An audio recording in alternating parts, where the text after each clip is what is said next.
Welcome, everybody, to Crunch Time with Jeff, Booner, Lukas, and Gentry. Let's go, baby. Wednesday, March 6th. We got a good one player. Hey, this is coming off the Tom Grossi stream. So it's a lot to, a lot of pressure. Hard to one up that the next day. Yes. But you know what? A lot of pressure. We're going to try our best here. We appreciate you guys for joining on this Wednesday night. I do want to say and give a shout out to the people that were here first. Certified supply chain professional. Welcome to the show. Shift God. We got Anakin Sky Ogre. It's his birthday. Hey, happy birthday. Happy birthday to you. Shout out. Happy birthday, man. Eduardo O'Neill. We got John Hughes, ETN, the crew, Detroit Grit, Robin's Nest. And we got a nice Freddie Fell 3-on-3 with the crunch. Shout out. Hey, wait, keep his up there real quick. You see that? That has to be the helmet that was at the combine that we were at. Oh yeah. Good eye. Yeah, 2020. Take me back. that was fun. 2020. 2020. Not the year to talk about the vision, boys. Yep. 2020 vision. That's what we're rocking with right now, boys. Speaking of some updates, because we're gonna give some updates on the Lions. We'll get to, of course, John Maakaron. He's gonna be joining the show at 8:45. The doc helping us kind of break down what's been going on. So he'll join the show in about 43 minutes from now. But until then, we'll be breaking down Jerry Jacobs, no longer a Detroit Lion. Him and Kendall Vildor. See you later. They are no longer part of the Detroit Lions. We'll go through some NFL cuts. And we'll ask the question, do you believe Brad Holmes will be interested in any of these players? If so, name your favorite or your preferred player that would end up in Detroit. We're also going to go through a draft scenario, which is the title and theme of the show, which is if Brad Holmes were to trade up, which player is worth trading up for in the first round specifically. Also, we'll go through the Lions top 10 combine, who impressed them at the combine. It's not for the Lions, but they put out a list. I'm going to bring it up. We're going to talk about it. And, of course, we're going to get to some Red Wings as well in the second hour because we got our guy Gentry who can help us break it down. So can't wait for that one. But to start here, Jerry Jacobs, he tweeted something out, and it kind of gave a sign of what the Lions were going to do. I'm going to go ahead and show this and kind of what he tweeted because it was kind of a thank you to Detroit. And I want to read this, and then we'll give our thoughts on kind of the Lions revamping their secondary, or at least their cornerback room, because a lot is changing. Jerry Jacobs tweeted out, forever thankful for Detroit. I swear giving a kid from Atlanta, Georgia, a chance at the biggest stage, in football, I would never forget. Thank you for letting a kid from Atlanta, Georgia shine. I will always cherish the city. You helped me become my dream. Okay. That's a little bit of my grammar, a little messed up grammar, but it's okay, Jerry. I'm with you. Forever grateful. Jerry Jacobs. So he put that out. Yeah, shout out. Yeah, Jerry Jacobs. And that's a guy that, I'm going to be honest, early in the season, he's scrappy. He's competitive. And he made some big plays against the Packers. And then, fellas, he kind of, after that, he fell off the cliff. Yeah, pretty fast. He fell off the cliff. And then Kendall Vildor, it got so bad where they had to sign Kendall Vildor to take over that second cornerback, that CB2. And then he got cooked. So it was basically Cam Sutton and no offense to those players, but it felt like Cam Sutton and a bunch of dudes. That's what it felt like, just out there at corner. Poor Cam Sutton, too, man. That dude was stuck in the worst position probably in the NFL, it felt like, for a little while. And I think he's going to have I don't want to get too much on Cam Sutton, but I think he's going to have a bounce back year. And I think a lot of people were too hard on him for that stretch. I mean, he went through a stretch where he's playing some pretty good wide receiver ones down the stretch there. So I think Cam's going to have a bounce back year. Yeah, once he gets healthy too, but yeah, that's the thing. He played with an injury, a foot injury all year, or towards the back end of the year. So and he wasn't healthy, and he didn't have a lot to work with. Not much of a pass rush until Aiden showed up, and he was really all they had with Aleem. So there's a lot of work that needs to be done. Not a lot, but some tweaks on defense, guys. And this tells me right here that the Lions, specifically Brad Holmes, is in the market for a corner. They re-signed Emmanuel Mosley, but to me, that's just a body. You see how he looks at camp. We'll see. Clearly, they like him a lot to bring him back. But this also tells me free agency. We saw the reports. The Lions called and at least inquired about L'Jarius Sneed Brad Holmes, which you have to, right? You have to call and just at least see what the price Especially is. if you're in the market for a guy. Yes, that's a guy you absolutely. Probably call about. And you have free agency with L'Jarius. You got other corners available that are being released and or cut to free up cap space. And then you have the draft. So to me, guys, this tells me corner, although there are positions of need, corner is definitely going to be something that Brad Holmes is like, if we can significantly upgrade this corner room, that's what's going to be the difference. And add another pass rusher. Yeah, what happened today with Jerry? I think that was like the first of like a lot of moves that are going to be not just in the corner though, like the whole defense. Like we've seen Brad do it on the offensive side. Like this is like an off season. I think we've all called it and talked about it. This is the off season to fill the holes on the defense. So like Jerry being gone, probably not bringing Kindle back, and going to get into L'Jarius Sneed, drafting the corner. I'm waiting, and to be honest, I'm waiting to hear more too about the defensive line because I've said it before. Is like I want him to revamp that defensive line outside of Aiden Hutchinson, like and Aleem McNeil. Like I want him to go out there and move things around, do what he's about to do across from Cam Sutton, do that across from Aiden Hutchinson. So I think it's like the first of a lot of moves you're going to see, especially with free agency open up next week. Like there's about to be a lot of moves that are to be like done. The Jerry Jacobs one was like the first of a lot of things on this defensive side of the ball that are about to start snowballing effect here. You're going to start seeing some things turning around next week. It's free agency, maybe some trades and things to happen. So I'm excited. Obviously, you have to bring someone in now. Like Jerry was your number 2 last year. Like now it's like you have to bring someone in. And shout out, hopefully Jerry, wish him all the success. Like it was brutal the way it ended because there was that stretch where he did play well and it wasn't great all the time. But he did have a little bit of a stretch, and then it just wasn't enough. Me and him, I do have a pass with Jerry as well on Twitter, so or X or whatever it is. I do have a pass. Lucas knows that. Me and Lucas were on socials together, and I do have a pass with Jerry. So I wish him the best, man. Hopefully, I don't have anything bad with the next corner that comes into Detroit. Anyone? That was some bad. It was just it made. Okay, Booner. Okay, just odd wording through some of that, but it's okay. What did I say? Did I say something bad? You just made it seem like you guys had like a deep relationship or something. Yeah, no, I had when I say that, I meant like in a bad way. Like we went through. Like he came at me for a post I made last year. That was all. It wasn't like a relationship. I'm saying we had a bad relationship. Like, was it you specifically? Like, because I'm just not, like I remember. It wasn't my Twitter, but I posted something on the place we were at before, and it was like just a random Saturday morning that I was on a shift, and just it blew up, and it was just like, oh no, here we go. It's just Jerry Jacobs, and the thing is, it's like a lot of the fan base doesn't like Jerry anymore. And when I posted that, it was literally just it was a post, and it was a post literally about like our secondary, and I didn't put Jerry on it because at the time Jerry wasn't like one of the top. He wasn't our starter on our defense. It was like, why would I put him on this post? And he quote tweeted it, and then the whole Lions fan base, by the way. So I bet you there's some people in this chat who came at our like that post, and I'm like, me and Lucas were like the only ones on social. Like, what are we gonna do? Should we delete it? What should we do? And then the Lions put out a post that was later and left Jerry off of it. Yeah, like, they literally copied my post. The Detroit Lions copied and pasted my post and made a graphic out of it, basically, and didn't put Jerry in it. Like, they literally did the exact graphic I did and forgot to put their own player, that guy, in it. That literally just came at us. It was one of the more wild things, but I wasn't like me and Jerry were in some sort of friendship or anything. No way. I wasn't. I was just saying, like, me and him had a little butted head situation there. But he didn't know it was you. But yeah, I get what you're saying. No. And I'm with you, Booner. I think this shows that they're definitely. I want him to go defensive line in the draft, but more than anything, the question that still has not been answered: when's Will Harris? I'm seeing Jerry Jacobs. I'm seeing Kendall Vildor. I better see Will Harris soon, because if you're cleaning out this defensive back room, you clean it out fully. You don't leave Will Harris hanging there. But what this tells me is that they are going to commit to at least 2 to 3 guys, because to your guys' point, yeah, Manuel Mosley's a body, but and I want to hear your guys' opinion. I could see a situation where Manuel Mosley doesn't make it outside of camp, just because if you do have a player that's better and they do like what they have in Stephen Gilmore developing him, they're not going to keep him on the practice squad for no reason. So if you see a rise in Stephen Gilmore stock, I think you could see a way that the Lions still move off Emmanuel Mosley if they have to for like personnel reasons.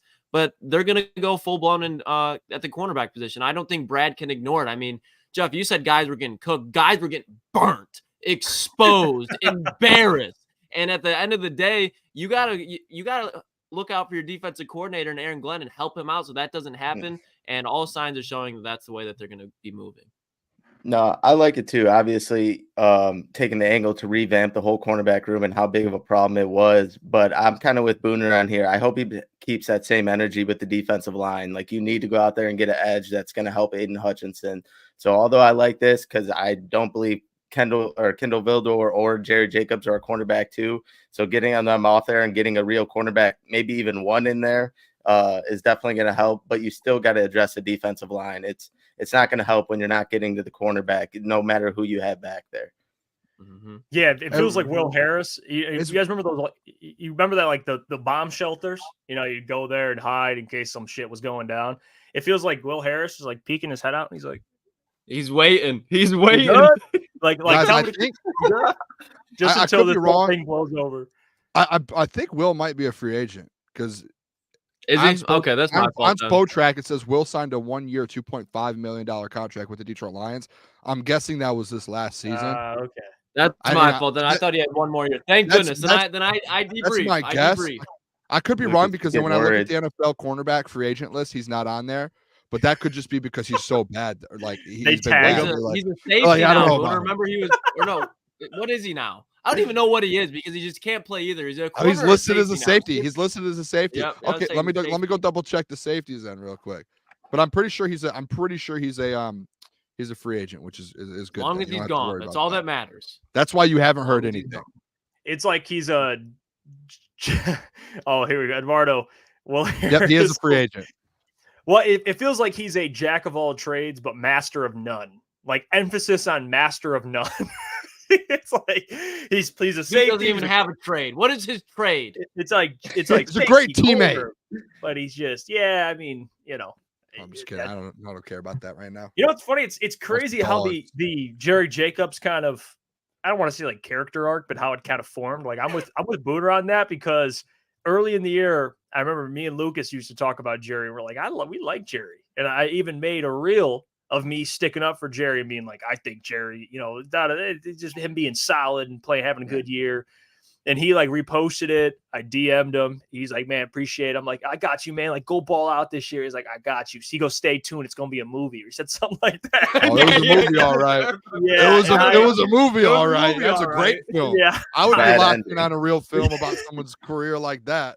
Oh, I feel bad, but man, yeah, that was a rough one. I was like, Lucas, man, he said it's gonna be a movie, and then it was a horror movie, man. That's what it was. There was a thing with Jerry to where it was like, and when I did the last show, What Were Nights, like that was like to me.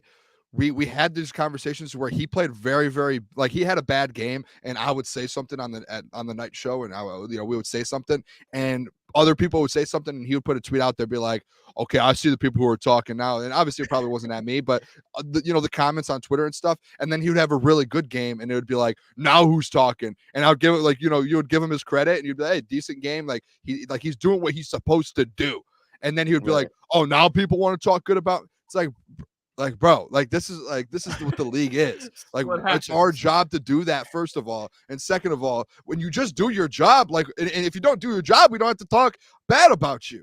So I don't know. I'm not excited he's out, but I'm excited to get someone new in there that can consistency, man. Yeah, he was always kind of in his feelings. I'll say this, like for Jerry, and it's funny to kind of look back and look at those moments. Like in all seriousness, some team is going to give him a flyer. Hey, come on over. We'll see if you can at least show something. So I do wish him well wherever he goes. Yeah. But the Lions, it's not like this is a move that we're going to sit here and break it down. What does it mean for the Lions? Because I'll tell you what, there's more significant moves that are happening right now, and I want to show you guys those moves. And then we'll talk about, speaking of DBs, these are the DBs that have been cut so far, or released. This is per Ari Merov. And he put this out. Veteran DBs who have been released so far this offseason include Xavier Howard, Tre'Davious White. By the way, the Bills cleared like 30-something million in cap space in like 5 moves. They're on one day. Yeah, but here's some of the other names. We got Eddie Jackson, Kevin Byard, Jordan Poirier, Jamal Adams, Quandre Diggs, J.C. Jackson, Darius Williams, Rayshawn Jenkins, and Avonte Maddox. Some of the NFL's biggest defensive names over the last several years are now free agents. Keyword over the last several years, because Tre'Davious White, Achilles, ACL, he hasn't been the same in like 3 years. But boys, I want to ask the question now. We'll get into this. If the Lions, Brad Holmes, go out and sign one of these veterans and one of these DBs, we've talked about a lot of them, who's your preference? What makes the most sense and why? Are we going to talk about the contracts tying into them as well, if that makes sense? Because obviously I feel like you would prefer a Tre'Davious White over a Rayshon Jenkins, but what are they getting paid? So are we taking contracts into them as well? Everything within it, Okay. Lucas, you go first on this one. This is your. Oh, you want? This is. Pull back up again, Jeff. This is your position. Pull back up again. So when I'm looking at it, the names that pop out: Xavier Howard, nah. But then the name pops. Tre'Davious White, I'm definitely interested in. But if I had to pick one, I'm sticking to my guns from yesterday, and I'm going Quandre Diggs. The reason is Tre'Davious White, I think, is the best player on here. But I think that's a guy, even though he's dealing with injuries, can still command a lot of money. And if Brad were to go and get a CJ DJ type of deal for him, that's great. But I don't think that's a realistic option. Quandre Diggs played every game last season. He's been a fairly healthy player over the course of his career. And you know what you're getting in him. I think he fits what the defense needs if they lose CJ. So for me, it's Quandre Diggs. I mean, for me, fellas, like when I look at this list, I know you mentioned Tre'Davious White and what he could potentially command. I also can see Tre'Davious White. I know he's dealing, again, like 2 bad injuries. Maybe that's a little intriguing to Brad, knowing his history. Who knows? Guys that deal with injuries, he's like, hey, we can get you on a very, very big discount to get you in on a 1-year deal. I could see him also giving Tre'Davious White like a 1-year deal. Like, hey, come over here. We need corners. You're gonna have plenty of snaps to be able to go out there and play. You're gonna compete for a Super Bowl in the NFC. You know, you're in the weaker conference, I guess, compared to the AFC. I think Tre'Davious would be a good flyer to me. But if we're not talking about flyers and we're talking about somebody that could kind of maybe stick around, I would probably lean out of all the corners.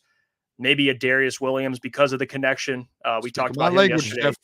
Yeah, I think Darius, and I know, Boone, you're going to mention him, so you can go ahead. I like Darius as probably a realistic signing there. I mean, Quandre's not bad either. There's only a couple guys I'm okay with. The other guys can kick rocks, to be honest with you. Yeah, I think with this list, too, it's like, again, like this, the whole Snead thing, like that's going to figure out what he does. Like, obviously they called about L'Jarius Snead. So it's like, all right, what happens with that? If that doesn't happen, then you have to get a guy. I'm going to stick to my guns though, when it comes down to it. Like, I think they get a vet.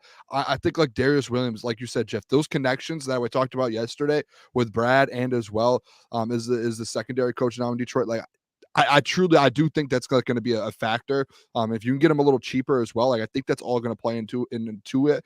And then I think it just comes down to, okay, and another question I had for you guys as well that I want to throw out there after you go to Gentry is like the safety situation as well, because this just keeps becoming a conversation. Is the safety room that you if CJ doesn't come back, you're a little limited. Like you have your dudes, but as soon as one guy goes down or soon as, you know, if a guy's not playing well, you need that next guy because Tracy's gone as well too. So obviously, like a Jordan Poyer is going to be a ton of money, but I'm kind of with Lucas as well. Like a Quandre Diggs, if you need a vet in there in that safety room, or if you want to just go through the draft and get a safety later in the draft. But Darius Williams would be my guy, and I think at that point you also draft a corner. I'm going to stick with that. Like bring in a vet corner that is an upgrade from Jerry Jacobs and Kindle, and then draft a guy like Max Melton or something and get a guy in the room with them, learning behind these vets. Can't like imagine drafting Max Melton, guys. And him learning from Darius Williams and Cam Sutton. I feel like that's a pretty good like little room for him to start his career off and get in there with Brett, with Aaron Glenn, and get those guys in there and kind of learning. So and then imagine if Quandre Diggs comes as well, then he's learning from him and kind of like I think just like if you go that route, I think that's like best case scenario for the Detroit Lions. That's if they don't go the whole Snead route though. Yeah. No, honestly, I'm not too much of a fan of really anyone on this list. If I was to pick, I would pick Darius Williams and maybe Quandre Diggs. Jordan Poyer, like you guys explained, he's going to be too much money. I honestly, I'm not really like in the business for trading for a guy like, or signing a guy like Tre'Davious White. He's played 10 games the past like 2 years. We already have had a beat up cornerback room. So I'm really like a lot of these guys on this list have, you know, some age to them. So, I do want to sign a vet, but I also do want a guy that's going to go out there and produce. And Darius Williams is one of the guys on here. He's played pretty much every game within the last 4 years, and he's been, pretty damn good. So out of this list, Darius Williams is my guy. But I know we talked about it. What was it, the other day or a week ago or something like that? Marshawn Lattimore, I don't know what the ask is for him, but that's another guy that I would keep your eye on.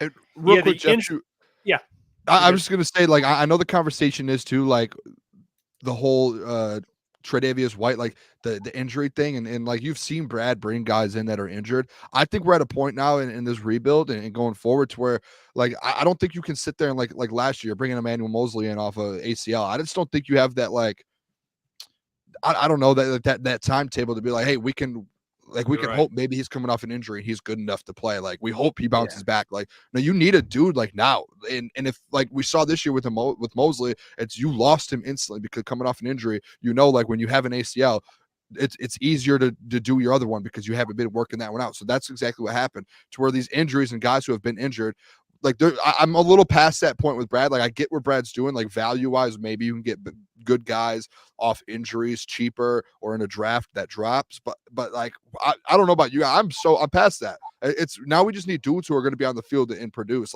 I get the whole injury, where it is with the injury, but Tre'Davious White, I don't know if I want him because of that. I want a guy like Darius Williams who's played football, Quandre Diggs who's going to be on the field consistently. That's where I'm at with that. I just think Brad, time to kind of turn the table on the injury thing. We're past that. That's when you start the rebuild, take shots at guys, take chances. We're not taking chances anymore. One player I did think about, and I see the chat talking about him, is J.C. Jackson. I get people look at that and say, yeah, I feel the same way, Lucas. I know people look at that and they're like, well, he had some great years in New England. He had some great years. But then you look at what's been transpiring over the last couple of years. He has a lot of off the field issues. And I don't know if that would be attractive to the Lions. I don't know if they want to deal with that type of head case. There's upside there, right? But he went to the Chargers. They paid him a lot of money, and look how that turned out. They ended up cutting him. So I don't know if AC Jackson. Guys, he's not good anymore. That man brought a gun to an airport. I'm not going to be like that guy, but come on, we got to be a little smarter than that. I don't know what happened, but. And I think there's more to it than just that. I think there's multiple things that happened with him. So I don't know about JC. I don't know if they would go for that kind name. Of player. That's it. Yeah, it's a bigger name, and people fall for the names, dude. Yeah. Yeah, he's not a schemed fit. He's past his prime. There's been so many players that coming out of New England that look great. They sign elsewhere, and it's oh, okay, they were just in Bill Belichick's defensive system. And J.C. Jackson falls right in that category. He had a good couple games with L.A., but you even look at his time in L.A., he was getting cooked. And he had help on that defensive side, especially with the pass rush. So I'm completely out on J.C. Jackson. Yeah, I was kind of going through and trying to find what happened. Was J.C. Jackson the guy that brought the gun to the airport? I see an article that was no. I mean, he had a gun issue, but God, it wasn't Kyle Duggar. Article says Jack Jones for the Patriots. He had been accused of bringing firearms to Boston local international airport. That was Jack. Or did J.C. Jackson do it too? No, I don't know. Did multiple guys do it? No. It was Jack Jones. Jack Jones. It's on the article. So this article, we're going at their heads. The Boston Herald. I'm coming for you for that one, buddy. Here's what I have. What JC did right here. This is what JC actually did. I have it. I just wanted to find it because I know there was issues. He was not available this season for some off the field stuff. It says here, and this is LA Times when it happened. It writes, while Jackson's on the field struggles continue, he's dealing with another off the field problem after an arrest warrant was issued for him Monday in Massachusetts for an alleged probation violation. He failed to appear in court after a hearing related to reckless driving and speeding charges he faced while still a member of the New England Patriots. So there's just a lot of again, I don't know the full story of a lot of these things, but I think there's upside for sure. I just don't think the Lions are going to look at that and be like, yeah, we need a JC Jackson. I just think that that's something they're not going to be interested in. So it's just these big names that look really good. It's is that really a fit? And it's a lot of people get stuck in that to where they see a big name get released and they're like, oh, we should go after him. It's you don't have to all the time. Yeah, and Brad always said everyone can't be a Detroit Lion. And when you get signed some of those big names, they bring big distractions with them sometimes. So I mean, that just doesn't seem like they're a player that they're going to go after. Yeah, I mean, even another guy we talked about, Xavier Howard. I know Xavier. To me, he's at a point in his career where he's giving up more plays than he's not allowing. So I'm not interested. Tre'Davious White, I wouldn't mind, but you guys made great points though. I would agree with that. Just I don't know if they would be like, yeah, we'll be patient with you while you return back to form. They need a guy who can come in and play right away. Eddie Jackson, no. I mean, if you need a depth at safety, maybe. I don't know what he would command. Kevin Byard, interesting, but we'll see. Jordan Poyer, I think to your guys' point, he's going to want a little more money than just be a rotation guy. He's going to want to be a full-time starter. Jamal Adams, no. Quandre Diggs, I'm okay with. J.C. Jackson, no. Darius Williams, yes. Rayshawn Jenkins, no. And Avonte Maddox. Hey, Rayshawn, he's a playmaker. Okay, we can put Rayshawn up there. I'm not to the point where I'll slam the table for him, but by no means. Avonte Maddox, though, isn't he a slot corner? He's kind of like a nickel back. He'll play safety sometimes. He'll play corner. He kind of just goes all the way around. He just he has injury. Like when he's active, like he's not a superstar by any means, but he's a very solid player. But he's just never fully healthy for a season. Yeah, they need a true outside corner. So I don't know if he'd be. I know he's from Detroit, but I don't know if that'd be a fit. So yeah, that's basically the list, guys. Like it's not. We can go through it and look at it. At the end of the day, Brad might think he prefers quality. That's why L'Jarius Sneed may be in play. I don't think they end up doing it. That's what I said. He could surprise me. I doubt it. But if he doesn't want to go out and trade and sign a L'Jarius Sneed, there are options out there. I think Darius Williams, to kind of Booner and Mike's point, makes the most sense. I see people coming out with articles about it too, just the ties he has with Deshaun or Deshae. I think it is. I think it's fair to say too, and with all of us here, like Brad has his options now. Like whether it's the draft, there's some good corners in the draft. Like if he wants to make a move and he feels it's like a big need to get a corner, he can make a move in the draft. He can trade for a L'Jarius Sneed. He can get a Stephon Gilmore, and there's all these lists of guys who now are getting cut for, and it's not like a lot of these guys are getting cut. Like most of them aren't getting cut because of their play, maybe a little bit, but it's like they just had huge contracts in teams right now. You see like around the league, they're like the Bills today. They just needed to they were 40 million over their salary cap, and they just got down 30 today. So like these are just teams out there who are getting rid of players who are on big deals, and some of these players on big deals are actually decent corners and decent DBs. It's just their contracts are so big, they're gonna have to take a pay cut, or teams are they'll rather take dead cap hits than keep them on board. So like I think Brad and Dan have options now. There's no excuse, no reason now to go into next season without a legit dude on the other side, or legit help for Cam Sutton, help for the pass rush, help in the secondary. Like no excuse now. Like there are a lot of options, more than I think some of us thought, to be honest.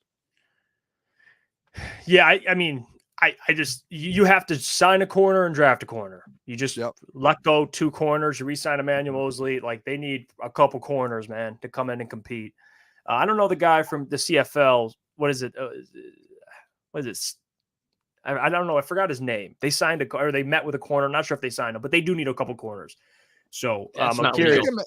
Do you think Mosley will be back week 1? Do you guys know? Has anyone heard anything? I doubt it. I haven't heard anything. His previous ACL, I didn't think he would. Previous ACL injury, I believe, happened at the end of the season, correct? Like one of the last games. I could be wrong with that. And then he ended up coming back week 5. This one happened in week 5. So like he has a longer, I don't know if anyone in the chat knows, maybe we can ask John Maakaron on that one. But I was thinking that today. I was like, I wonder if Mosley will be back. So it's Quantez Stiggers. That's the guy from the CFL. So I don't know. Maybe CFL. Look out. Matthew Betts. I mean, at least they're looking. But you're not fixing any issues dipping into the CFL, unless it's for a kicker. Yeah, and that's why I made the case. I wouldn't be opposed to a 1-year deal with Tre'Davious White. I'm not going to say no, thank you. But if you sign a Tre'Davious White, you're going to have to sign 2 corners. That's how you look at it. I think they need to, whether it's through the draft or free, I think they need to add 3 more corners. I think like even just. Because like you said, you got to have competition too. And then outside that competition, you have to have depth. You want to roll in there with at least you got outside corner and you got your nickel corner. So that's 3 cornerback spots. You don't want to have 4 or 5 corners. You want to have 6, 7. And you're obviously not going to travel with all those guys, but to have them in camp and figure out who's who, you don't want to just roll in there with 4 or 5 corners by any means, in my opinion. Yeah, no, you're right. I think what I meant to say was more. Yeah, you don't have any more well-known. Are you counting Will Harris, Lucas? No, he's a free agent. Like he's a body. Right now on the roster, you have Cam Sutton, 1, Emmanuel Mosley, who's coming off an double ACL, 2, Stephen Gilmore, 3, and then Chase Lucas. Like that's your 4 right now. I took out Jerry Jacobs, I took out Will Harris and Kendall Vildor. So like you have 4 guys right now. You're gonna have to make some moves. Yeah. And speaking of moves, I want to transition here to ask the question before we get John on in about 15 minutes, because we'll be asking him a similar question.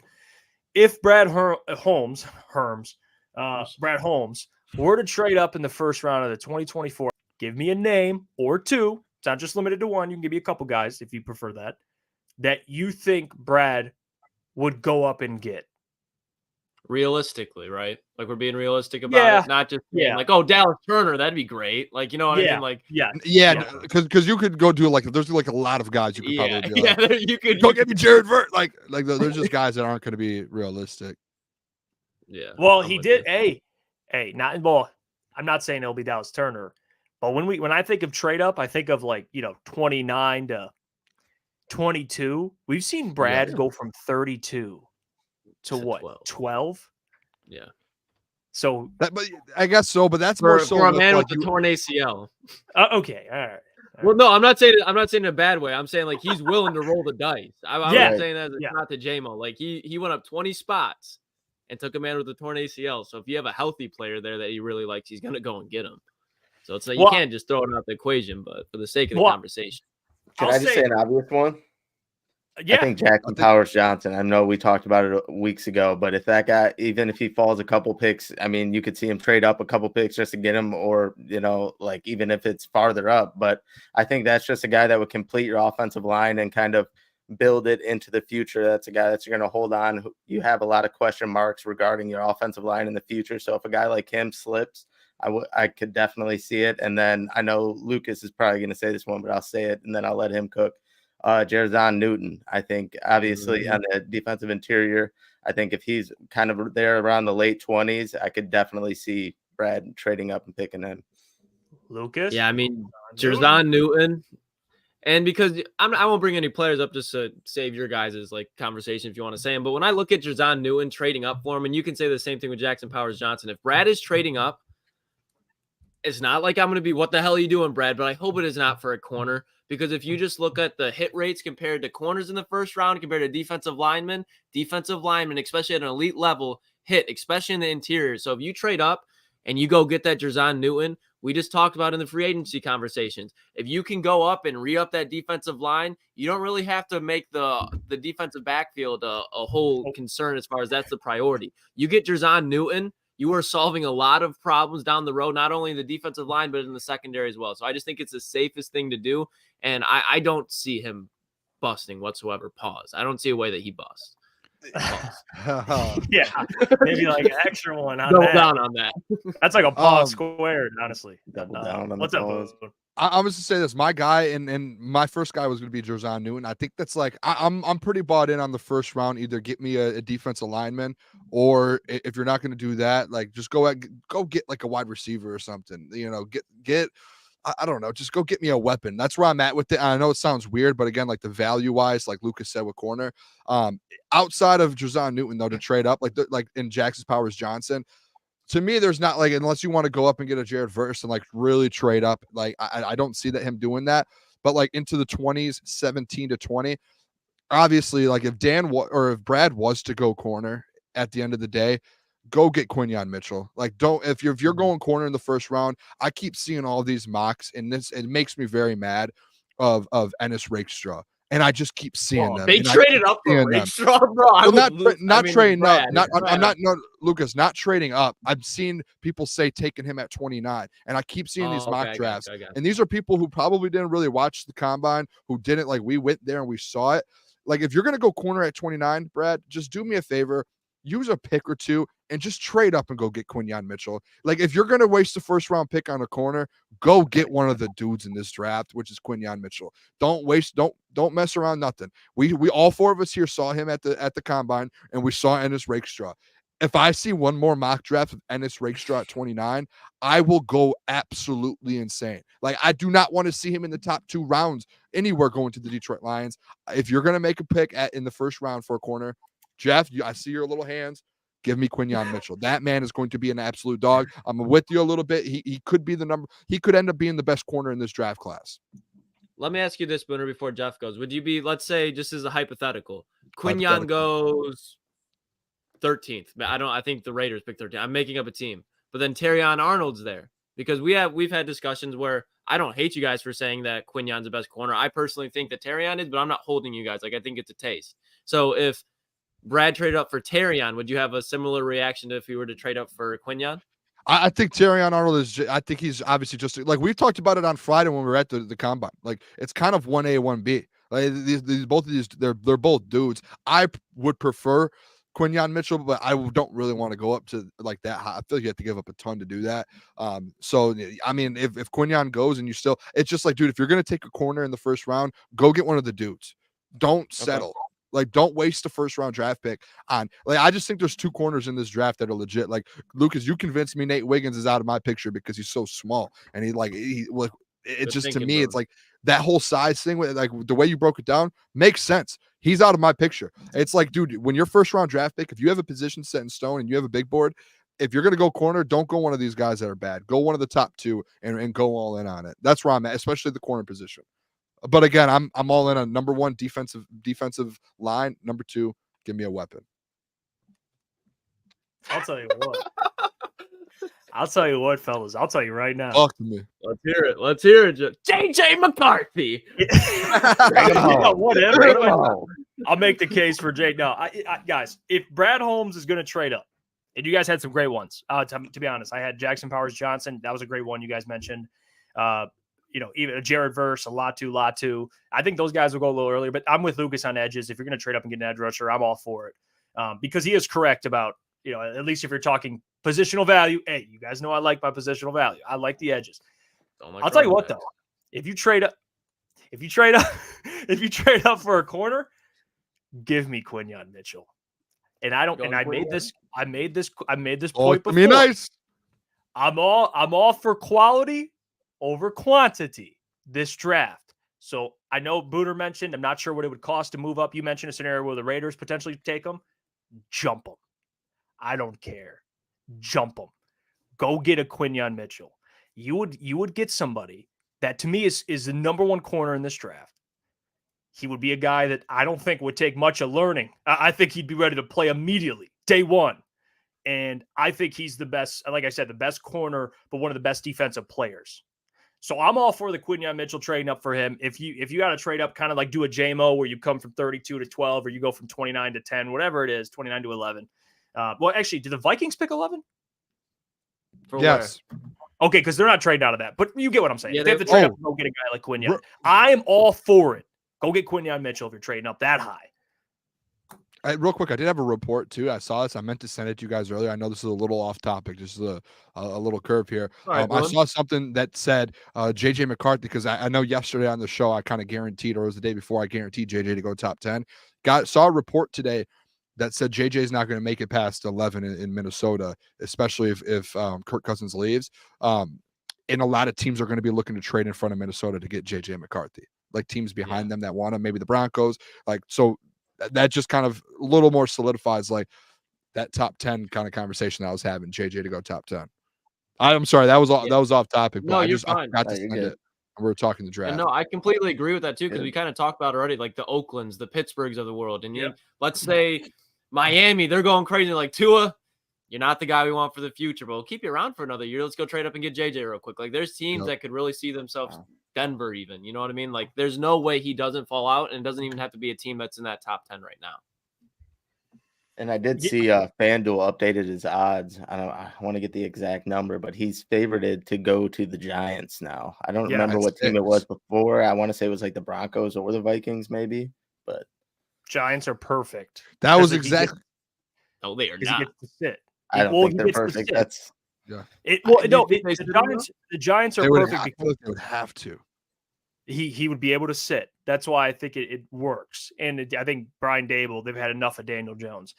I think I was going to say if a team wants JJ, they're going to have to jump the Giants. That's what I was going to say. And you said it. So that makes perfect sense. Yeah. I think they're going to have to jump the Giants.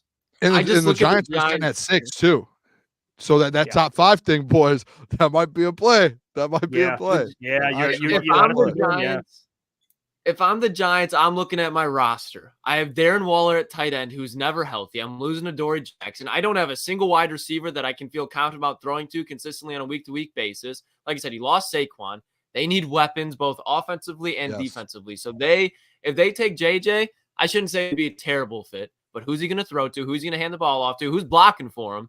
The Giants have a lot of holes they need to fill, so I think that's a team that should trade back, if anything, and let a team come in there, and then they can really look at, do we want somebody to sit? All right, maybe we take Bo Nix and use that other pick to get a weapon, or just reload on weapons. But you got to think, and this is where I'm at, and we can have this little discussion, because I think it's interesting before John joins.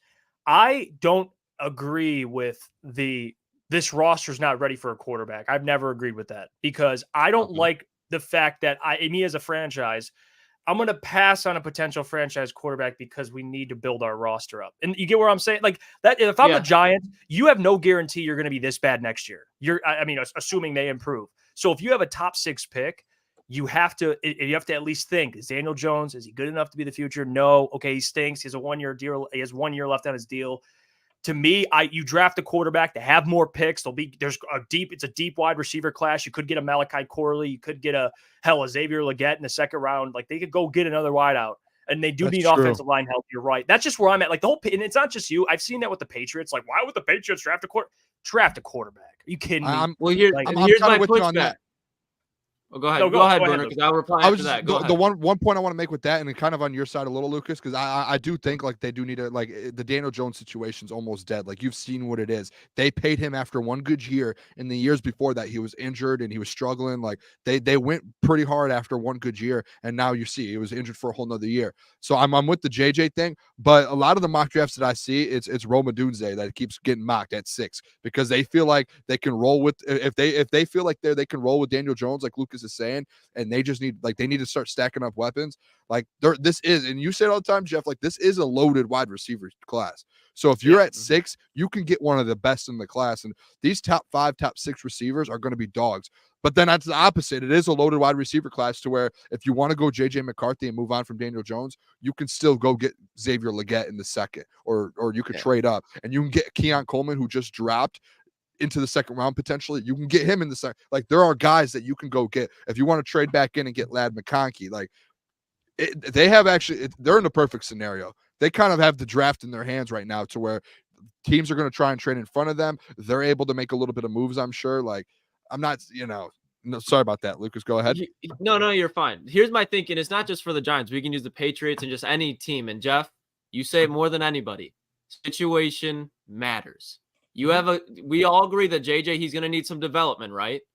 Yeah. So the worst thing you can do to a developmental quarterback is throw him in a tough division with no weapons, no offensive line, because his progression has now just got extremely stunted. So you look at the New England, you look at the Giants. They're not winning their division this year, and they know that. Washington has a better chance of winning their division with a rookie quarterback than the Giants do right now. So you know that.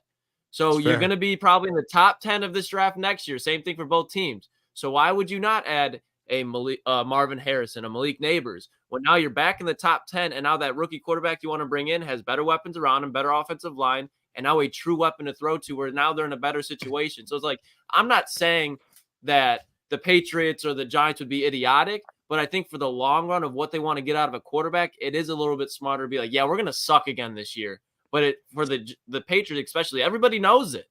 Like Lucas, bringing in JJ is not going to make them good year one. To your point, to be fair, to your point though, if you don't think you're going to be good this year anyways, and you feel like you have a guy that could be your franchise quarterback, like those don't come around a lot. So like if you feel like JJ is that franchise guy, you might not have a franchise quarterback in the top 10 next year that you really fell in love with. You can get a wide receiver in the first round next year. Wide receivers in the first round are always there.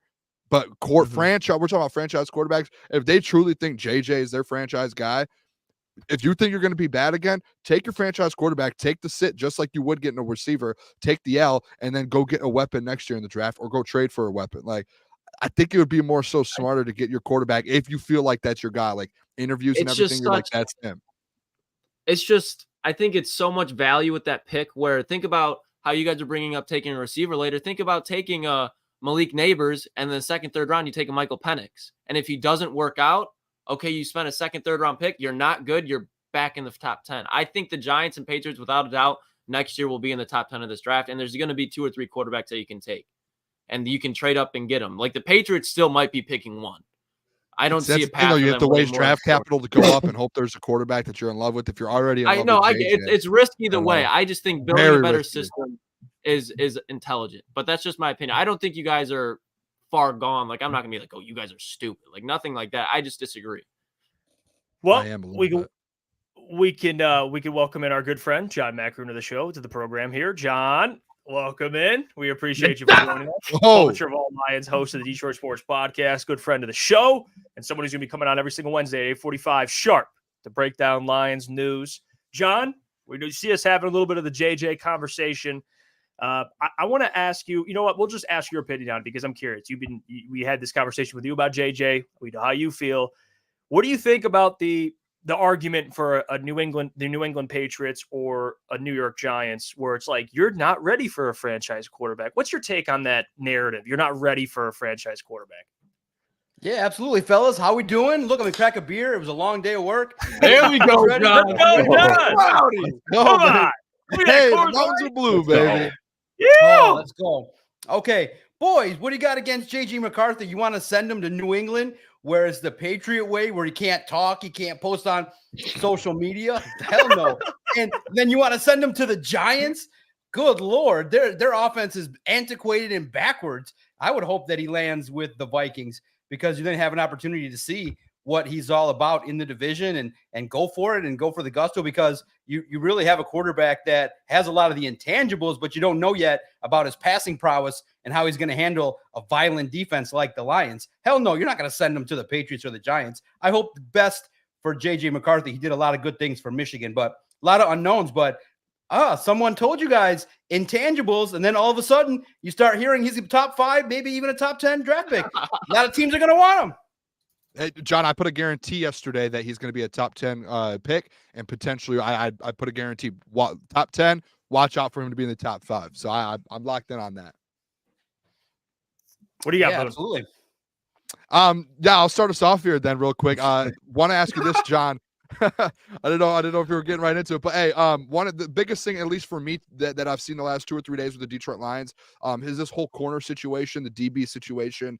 And I'm sure you've seen, John, that the last couple hours and 12 hours and yesterday, there's been all of these releases of DBs, teams getting rid of cap. All of these players are now on the market. To me, it looks like Brad Holmes just has a field day now. He has players to pick from. He knows whether he wants to go draft, he wants to go free agency, trade for L'Jarius Sneed. Where do you see, and we might have talked about it last week a little bit with you, but just kind of with what happened the last 48 hours, where do you kind of see Brad going with this? Because now there's just so many options. He can go free agent, trade, draft. There's so many things that he can do. Where do you see him kind of going with that? Yeah, no doubt. First and foremost, to take a step back, we got to start to question, until we see it, can the Lions evaluate the cornerback spot? You look at it, the entire position has been a complete and utter disaster. You look at it and you say, you've had multiple DB coaches. You blew out Audrey Pleasant. You bring in a new inexperienced guy at the NFL level in Dre Bly. That's a disaster. You go in to a 2023 season, and yeah, you wanted Emmanuel Mosley, and you had Jerry Jacobs, and you have Gilmore, and you have a bunch of really unproven guys outside of Cam Sutton. And it's a disaster, recognizing that it's really interesting because Aaron Glenn played the position, so they haven't gotten it right in 3 years. Luckily, now they got a guy with more experience to man the ship. Hopefully now, 3rd time's the charm with this DB coach in Deshae Townsend. So you look at it and you say, okay, now and Brad Holmes hasn't even drafted a cornerback. I think we all got a shitty taste in our mouth because the last guy that was a top 5 pick for the Lions was Jeff Okudah, who the whole world thought was not supposed to be that pick at that spot. So I'm looking at that position and I'm going, it's been a cluster after this whole time. Now you finally have to reshape it. And for me, I guess today, now having a course, I'm a swing for the fences kind of guy. We can talk about all the crumb bums out there and be cheap and go out and get the Kendall Fullers or the Chidobio John. and all the cheap people. I'm swinging for the fences. Just go out and do it. Get the guy that won the ring. Get L'Jarius Sneed.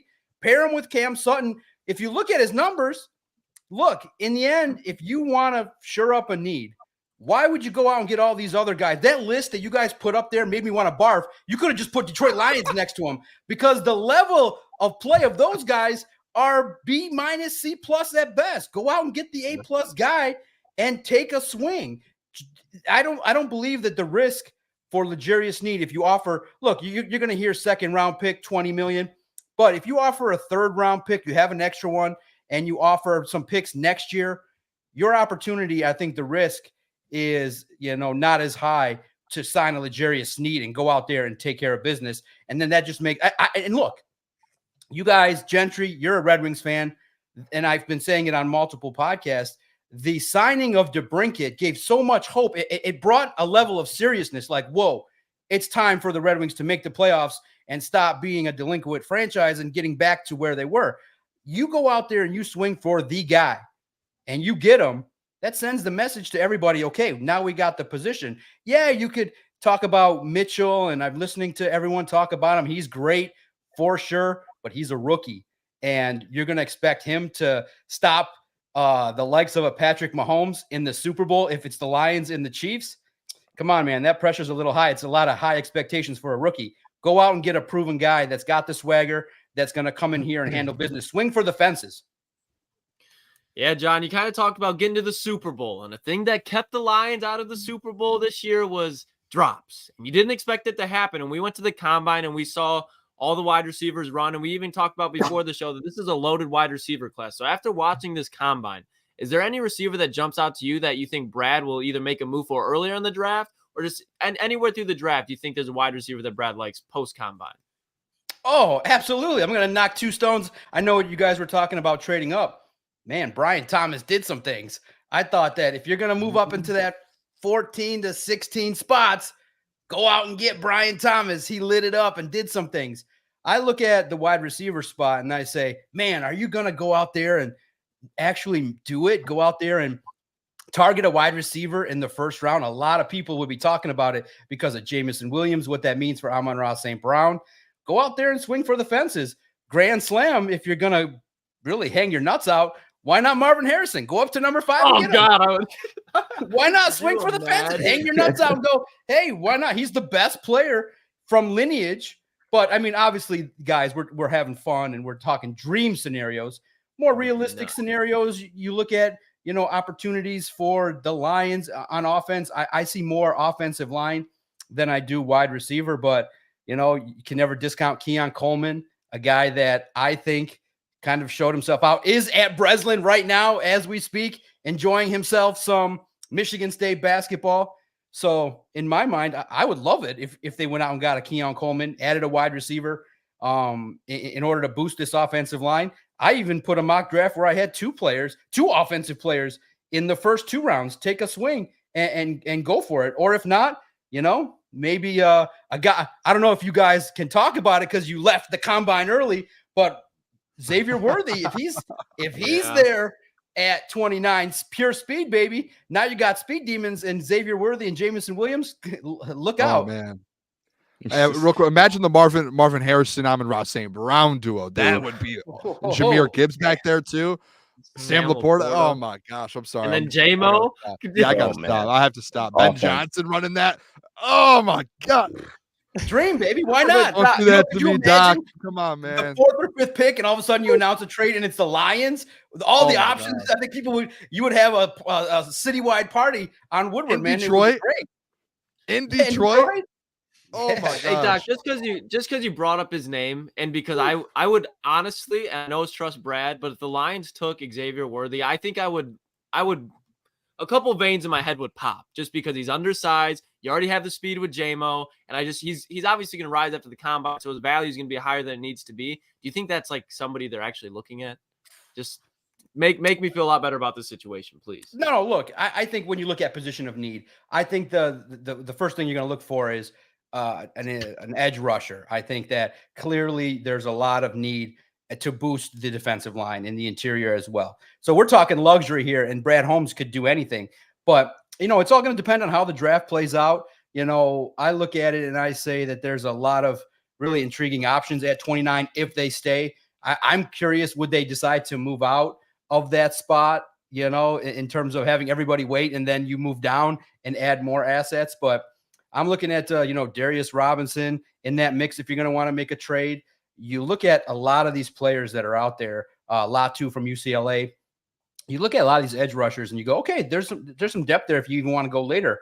A guy that's kind of made a name for himself now that's kind of moving up the draft board, Chop Robinson. We wrote about him at All Lions. I think that, clearly defensive line is an area of need. Also, too, you look at the offensive line. Clearly, you have three guys that potentially, with Frank Ragnow dealing with injuries. Yeah, he's going to be there, but, pretty soon you're going to have to start looking to the future, and you're going to have to start potentially looking to replace these guys. And you look at clearly Jonah Jackson, who could be a cap casualty, could move on. If he's, you read 15 to 16 million. If that's the number, he's going to be gone.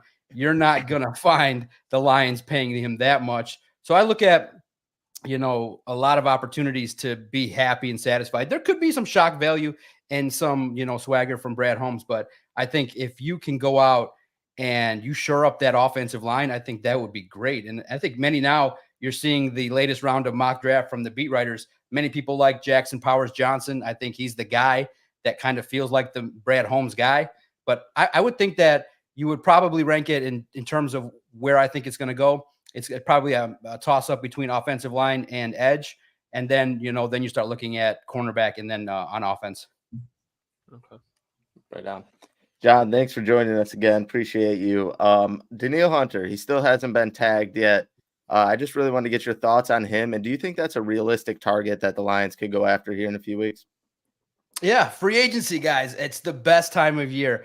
And that's why I'm casual. Usually you see me in a more professional situation here. Sorry for that. But, man, it's going to light up. This week you got to kind of be a little bit low-key because starting Sunday, going into Monday, it's basically glued to your phone and paying attention to what you're hearing in regards to players and things like that.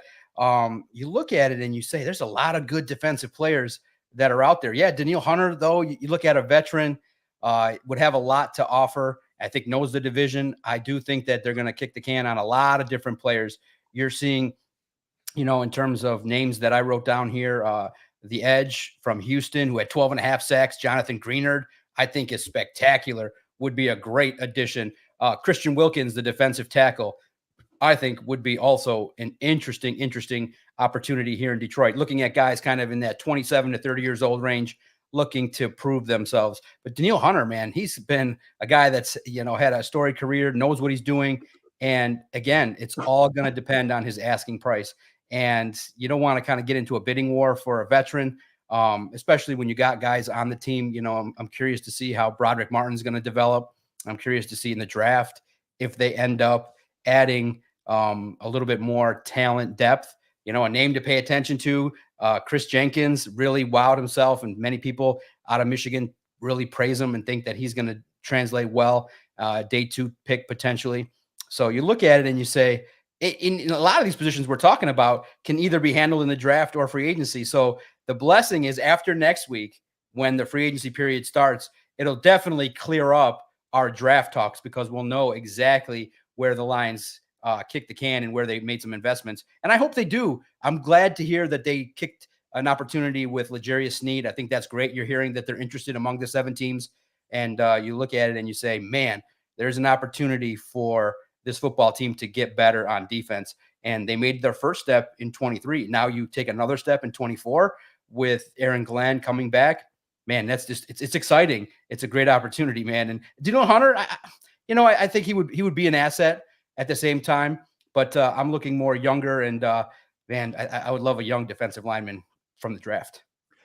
And John, too, one thing we talked about a lot, and I want to ask you this before we get you out of here, is the CJ Gardner-Johnson stuff. I know we've kind of went into it, and at this point, it's kind of been over talked about. But just with him changing his pitcher now to him in a Lions uniform, free agency looming, all these safeties getting cut, I think we can all safely say that they need a little depth in that safety room. Maybe you sign a veteran safety or you draft a safety. I would lean they sign somebody.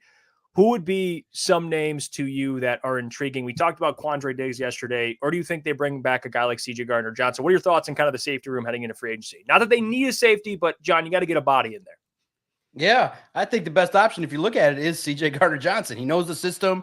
He understands everything going on, has that swagger. You need a little bit of edge. Let me take a drink for CD Deuce, man. If he comes back, I'm just picturing all the stuff he's going to talk about, all the questions, all the rumors that he was going to the Eagles and all that nonsense and stuff like that. Look, that the athlete's social media accounts is classic in regards to following what they do. Look, these athletes are as moody as, all your guys' girlfriends, man. You look at it and you say, oh, the team didn't give me the first offer that I want. Let me scrub the social media. It's a little immature. I'm not a fan of all that attention-seeking behavior, but the dude can ball out. And if you bring back Emmanuel Mosley, then hell, you got to bring back and give it. I mean, the man worked his ass off. The man worked his ass off to come back. I would bring back CD Deuce. Now, if it's not him, if you want to kind of tame down that locker room or tame down the swagger, I think Quandre Diggs is a fair free agent option. He knows, you don't have to really question what he brings to the table. He's a gamer and would probably be a little bit more affordable. I haven't really looked too much into the safeties because you look at it in terms of free agency, it's probably not the biggest need. You look more for depth, and you probably take care of that in the draft. But I look at, the safety room, and I'm encouraged. You got Ifeatu Melifonwu, if he can stay healthy, is a physical beast and is now emerging. And you got Kirby Joseph, who's also a young guy with a lot of swagger and really interesting. And I say that safety room really stepped it up and produced at a high level. One of the units on defense that you can sit back and go, hey, they got better. It's a tough unit, and it's a unit that actually understood what they were looking for. And Ifeatu Melifonwu and the ability that he had blitzing was really special to watch. So I say you bring him back. And I think the coaching staff, when you see the fatherly relationship that CD Deuce has with Aaron Glenn, I think that he can be the quarterback of that defense. And I just think that you got to be careful, though, because when you're a shit talker and you are at that level, the other side definitely wants to prove you wrong. And that can give the opponents just that extra edge to try and beat you. And Deebo Samuel was ready to talk a lot of shit to the Lions, especially after CD Deuce is waving to people and he was missing so many tackles. So he's got a lot to prove, especially with the last game that he played for the Lions being an absolutely disappointing game with a lot of missed tackles. Yeah, no doubt. Good stuff, John. We appreciate you. As always, taking the time to join the fellas on a Wednesday night. We're going to get John on weekly. He's given us his time on Wednesday night. So we're gonna get a weekly John Maakaron segment. John, publisher of All Lines, of course, host of the Detroit Sports Podcast. You can check it out. I actually made an appearance, my second appearance. And we talked about a lot from the NFL Combine. You can check that out over on John's website as well, which I'll have linked in the description. But John, we appreciate you, and I'll catch you next Wednesday, my man. John. Yeah, I look forward to it. Thank you, guys. You guys have been kind to give me a slot. I don't know if you guys are going to keep wanting to do that. I'm known to be a little bit loose-lipped, and now that you guys let me drink on air, now I'm going to go through two of them. You guys are like the easiest people. I test limits. I say whatever. You guys are the nicest hosts. You let me do and say what I want, and that's really all anybody could ask, and I appreciate you. But I'm going to make a request. When you guys take the next photo of me, use a better one, because the one you got of me is kind of like me. You got me kind of looking like I'm trying to creep out there. Get me one. I'll send you one maybe that's we need a stoic. Exactly. A little better, a little more professional, a little bit more. Get my good side. My God. John, hey, I'll say this, John. We love you. Awesome. You're the doc. You're not going nowhere. The best. All right. Yeah, the best. Yeah, I did you dirty on the thumbnails. I'm not gonna lie to you. You gotta get me some headshots or something, John. I'll update them for you. I got you. Okay. I can't find John Maakaron's like a ghost. You look up the picture, you don't got no headshots. I couldn't find any. Can we get a picture or a picture of you doing the Stone Cold with 2 Coors Light? We'll use that next time. I'm starting with 1. Next week we'll hit 2 in our 15 minutes. No problem. Easy. I'm a beer guy. And Coors Light. Cheers to you boys. Cheers to the Wings. Cheers to Crunch Time. Hell cheers. Yeah. I'll have one next week. I'll have one next week. I'll join you. There you go. Mr. John Maakaron joining the program. Legend, He's amazing. And it was great insight there. Kind of went into a lot of the things we discussed, which I do want to stay on, who impressed from the combine a little bit. This is what the Lions came out with. And I think they always refer when they put these things out. It always goes back to their writer for Lions.com, of course, the Tim Twentyman, who put this out, but his top 10 players that impressed the most at the combine. And here's the list. All right, we'll go through it. So this is per the Lions on Twitter. They put out here 10 players that impressed at the NFL Combine. We kind of talked about a couple of them, but I want you guys to speak up on anybody that you think impressed more or should not be as high on this list. We're going to kind of, if you disagree with Tim 21, feel free to speak up. So his number one player who impressed at the NFL Combine is Xavier Worthy. And Lucas kind of put it, and honestly, guys, I agree with this one. I think Xavier Worthy, just because he made himself, you can't say this for anybody else. He made himself millions of dollars from the combine. You can't say that about anybody else. No, that's fair. So like JJ definitely made money. He definitely made more money, but like Xavier went from he went from late second, third round pick to he might be in the first round. Want to ask this, and this is a Lucas question too. If he would have had that first 40 time, the 4.25, would he have like just because he broke the 40 record? And I do know he was good at Texas. I'm not going to sit here, but like Lucas said, he is a little bit smaller. And when I was listening to the Pat McAfee show today, and they even brought it up, like how small he is. But there are ways in the NFL to kind of if you're good at avoiding taking hits, if you're good at kind of avoiding getting beaten up at that size to where you can be really good. Like they brought up an example of T.Y. Hilton, who was a little smaller, but he was good at kind of avoiding that and kind of doing that. Can Xavier Worthy do that? Probably. He probably did it at Texas, but I feel like him moving up because he had a 4.22 or 4.21, and it's he broke the combine record. It's oh, whoa, what did we talk about before the combine? And Lucas brought up a lot was don't look at the numbers at the combine sometimes. He's fast, but was he the most impressive there? Probably because he broke the record, and like you said, he moved up draft boards because of it, and he made himself millions. Number one, I don't know. I don't know. Where you guys at with Xavier Worthy? Because I got a little input here, but I'll go last because I think I'll make this point last. I think he has the potential to be a successful deep threat one day in the NFL. But if you're talking about Xavier Worthy as a first round pick when you have wide receivers like Ladd McConkey, Xavier Legette, Keon Coleman, and you're going to take Xavier Worthy over him, I just think that's a move of getting caught up in the combine. You have seen this numerous times with the John Rosses of the world. Tavon Austin, obviously, he had a great tape in college, but you just talked about that he was a small wide receiver that was extremely fast and could take it to the house in 5 seconds. Xavier Worthy can do that, but there's a lot of things he can't do. He's not the biggest wide receiver. He doesn't have the best high-pointing skills, doesn't have the best route running, but he is extremely fast. To Booner's point, NFL teams will be able to use that. But as far as specifically in Detroit, that's why I was hell no. You already got that with J-Mo. And I think J-Mo is already well more developed. And I just think adding him to this room when you need a true X wide receiver, if anything, to go and get a deep ball, as far as a big body, J-Mo can go and get a deep ball, but he's not an X wide receiver that can body up a cornerback. And Xavier Worthy can't do that either. So it just would not make sense to me in Detroit.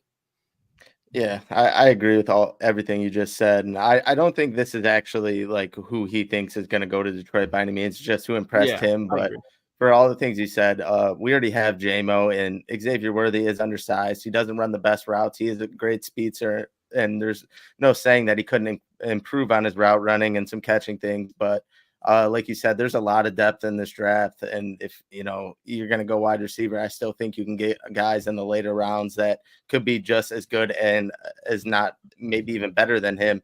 And I like that you brought up John Ross, because I know that's one of the biggest bust scenarios in wide receivers. But I think Xavier Worthy is significantly better than him, but I still don't think he's the right fit for the Lions.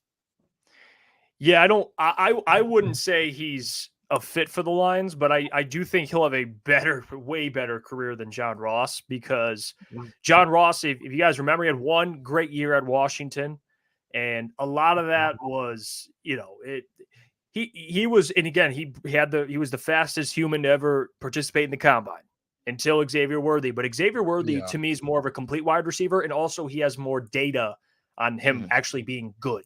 There's been multiple years. He was good at Texas too. Like he was actually really the only thing I worry about with Xavier Worthy is probably his weight, because he wasn't great against man coverage. I mean, that's probably because you could press the guy. He's not physically imposing, but man, he's got God-gifted speed. I think someone like the Chiefs might look at this like, okay, we have a perfect system. We'll find ways to get this guy the ball. And I think I would think he'd be in play there. But to Lucas's point and you guys' point, no, not for the Lions. So we'll go down here. Quinion Mitchell over J.J. McCarthy. Yeah, I agree with that. I agree with it too, but I wasn't sure if Boone was going to disagree. Because I'm curious. I've talked very highly on Quinion Mitchell. That was like the number one guy I feel like we talked about that we actually got to see. The JJ, like I think JJ should be on the top 10 list just because like he proved what we needed to know. Like he has an arm. And if you go look at some of like, I know we saw a couple of the bad throws, but like if you just go look at all the good throws he made, he impressed. Like we talk about Joe Milton and how fast he could throw the ball. JJ McCarthy threw it 1 less mile per hour. Like he went out there and he did put on a show and put on a nice performance, as much as we some of us would want to hate on him. But I still think Quinion, to me, it's like Quinion's stock. Like he potentially went up and like over Nate Wiggins, like proved that he is that 1A, 1B type of corner in this draft, where JJ, yeah, he potentially put himself in the top 5 now, most likely top 10. But I just think Quinion had a day. I'll say that. JJ did, but Quinion. I think Quinion, if Xavier Worthy might not have broken that record, there's a case where you could have put him at 1. I think he overall had like the best combine out of anyone. And I do think JJ's stock rose over the weekend, but I still think he's in that top 5 area. But there's no way JJ McCarthy had a better combine than Quinion. I think Quinion really separated himself as far as the cornerbacks go. I mean, guys, if we're being real here, like if JJ stock might have rose at the combine, but it was not because of what he did. It was on the field. It was because of the interviews. So if we're going to say this, Dallas Turner ran a 4.4, and he was already recruited as the number 1 defensive end. JJ McCarthy, he's what? Now he's going from potentially 4 to 3, and it's not because of the stuff he did on the field. So I'm not saying JJ had a bad combine, but to have him at 3 is just all the JJ McCarthy glazing we've seen over the 2.5 weeks, and is starting to get a little ridiculous. You're like the opposite. What's the opposite of a glazer? Like it's just hate. Like he had a good day. Like I've watched. I said he had a good day. But Dallas Turner is a massive human being that ran a 4.4 and tested out of the moon with strength, speed, agility, everything. So how, like, we're going to talk about that. JJ, what did he do? Throw a 67-yard ball? We talked about it. Joe Milton could do that, and you already knew JJ could if you actually watched him. So he should be on the top 10 list. Yeah, maybe not 3, but he should be on this top list. 10. He should be on top 10, but no way over some like. We were having the conversation with Quinion JJ. So yeah, no, probably not 3, but definitely top 10. I wouldn't. Yeah, I'll say because I'm gonna be honest. Lucas, you beat me to the punch. I wasn't gonna go that far. Yeah, you let the people know about JJ, because that was my question. He has to be on this because of the interviews. Like, people are impressed because he didn't run the 40, and he doesn't have to. Go check the tape. You could see the mobility, but he just really participated in the throwing drills, and I think he showed people that didn't watch Michigan or didn't know JJ. I shouldn't say didn't watch Michigan, because he didn't throw the ball downfield a lot. But if you know JJ, you know the kind of arm talent he has. I think JJ should certainly be one of the more impressive players. I wouldn't say that. I don't think you're saying that either, Lucas. But Dallas Turner, I was going to ask you guys actually this next. 6'4", 240, 4.4 speed. Like Lucas already kind of put it great. I mean, he tested out of the numbers there. I mean, we're not going to sit here and debate it, but I think you can make an argument for Dallas Turner. But this is like the top 4, however you want to put them. I mean, if you want to put Dallas ahead of JJ, fine. But I think those guys are the top 4. They got Tanner Bordellini on here, interior offensive lineman out of Wisconsin. I'm gonna be honest. Oh yeah, brother. I never heard of Tanner until now. Man, I think he does. Shout out. He's got the Booner mullet with the Jeff facial hair going. How do me and him look? Do we look alike? Does that look like my older brother? Yeah, I know, Booner. I'm not gonna lie to you. Like you and Jeff mixed. Yeah, well, that's a scary human. Brian Thomas look at that, Boone. You're looking good, my man. Brian Thomas was next on this list. But hey, deservedly so. 6'4". I mean, yeah, running he had a good day. 4.3 speed, freak athlete. Theo Johnson, Penn State, tight end on Penn State. I watched Penn State against Michigan. I saw Theo. I've known about Theo, but I didn't honestly check his combine, so I don't know. I guess. The running back out of Louisville, Isaac Guerendo. I don't have the accent. I don't know how to say the accent. He had like one of the best running back combines of all time. Yeah, he had the fastest 40. So you know what? I get that. Braden Fisk, who I think the Lions are going to like a lot too. And then of course Xavier Worthy's teammate, Adonai Mitchell, which he deserves to be on here as well. 2 Texas wide receivers. I think overall takeaway from this, guys, and kind of the debate we have with who should be higher, who impressed the most. JJ, to me, and that's what I've been hearing as well. And not that I'm not Booner, but just from watching content, kind of watching national content, what I've been seeing is that JJ absolutely crushed his interviews. Like, he was great on the whiteboard, drawing out. He was like, and that was one thing. And Colin Cowherd brought this up. I know people are going to like this. Baker Mayfield was also really great on the whiteboard compared to Sam Darnold. So that's why he went number 1 overall. So, I'm not saying no, don't go there. He's not Baker Mayfield. You're speaking my language, Jeff. No, but it's his narrative. But teams value that a lot. Yeah. And he played in an NFL offense. And I think for JJ, he's not going to make it out of the top 10. I think Boone could be. I mean, hell, Boone said at top 5. I wouldn't be shocked either, to be honest, at this point. He's continuing to impress. It's been a constant thing coming out with around NFL insiders. Consistent. But I do want to transition here because we're going to get into the Detroit Red Wings. Shout out JJ. The Wings. We got our guy, Wings too, baby. Michael Gentry, here to break it down. Well, I want to ask you, Gentry. The Red Wings, obviously, they play in about 13 minutes. They play at 9:30. They face the Colorado Avalanche on the road. We know we took them down, or they took them down, rather, at LCA. But this is a Red Wings team we talked a lot about. They won 6 straight, first 6-game winning streak during Yzerman's tenure. We're all excited. And then they lose 2 straight. And now you got to bounce back against a team in Colorado who, pretty good this year. And they're actually favored by almost minus 200. Where are you at with the Red Wings? Can you kind of go through the last couple of games and what they should do moving forward? Because the trade deadline is approaching very soon. Yeah, obviously tonight you're facing Colorado. You're down Dylan Larkin now for 2 weeks after him getting injured last week. They say it's a lower body injury, but which obviously is going to be a tough blow. And obviously those losses, they were going to come at some time. You were on a 6-game winning streak. You're not going to win forever. And those were good teams, but it's going to be a real tough battle like tonight when you're facing a team like Colorado that's going to be flying all over. They score goals at will. So they're going to really have to dig deep tonight and, find a different way to win or find a way to win. But I talked about it last week. The secondary scoring has been so big. So you're going to have to see them continuously step up, be consistent while Dylan Larkin's gone. And as far as the trade deadline goes, like today was insane. So when I woke up today, I felt like there was just trades flying off, like almost as if it was deadline day and it's not till Friday. So with the Red Wings having an off day tomorrow, I could definitely see something going down then. And I was like waiting all day. I was like, am I going to see a trade from the Red Wings today? Because there's been just everything flying through. And then I kind of like thought about it. I was like, maybe they'll wait, see how tonight goes, and then kind of address that tomorrow. But it's going to be an interesting, 48 hours or so with the Red Wings as far as the trade deadline goes.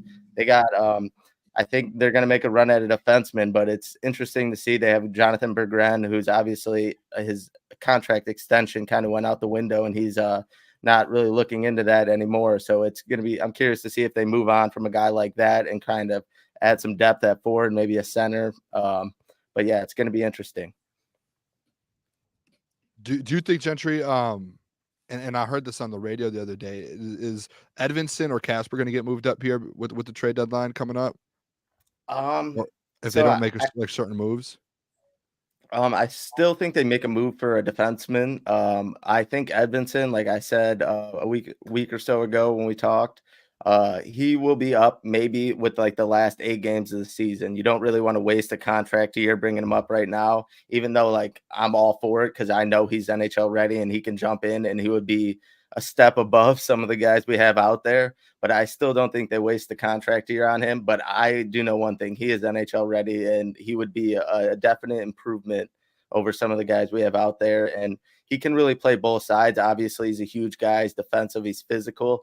But the way he gets involved on the offensive end, his passing, his breakouts and everything, he's a real good player. And he's going to be exciting to watch when he's up full time. And Casper, I don't think we'll see him. I really doubt it. Maybe next year. But yeah, I think Casper, Marco still got some time.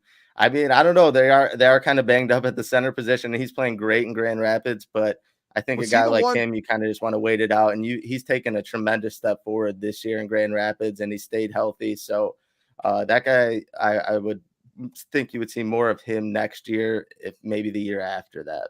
I heard he wasn't in the lineup the other night. That's why I was like, and everyone, so he got injured or something. I want to say it was a lower body injury too, just like Larkin. But I don't expect to see a guy like him up, like I said, this year. But he's gotten vastly better for sure.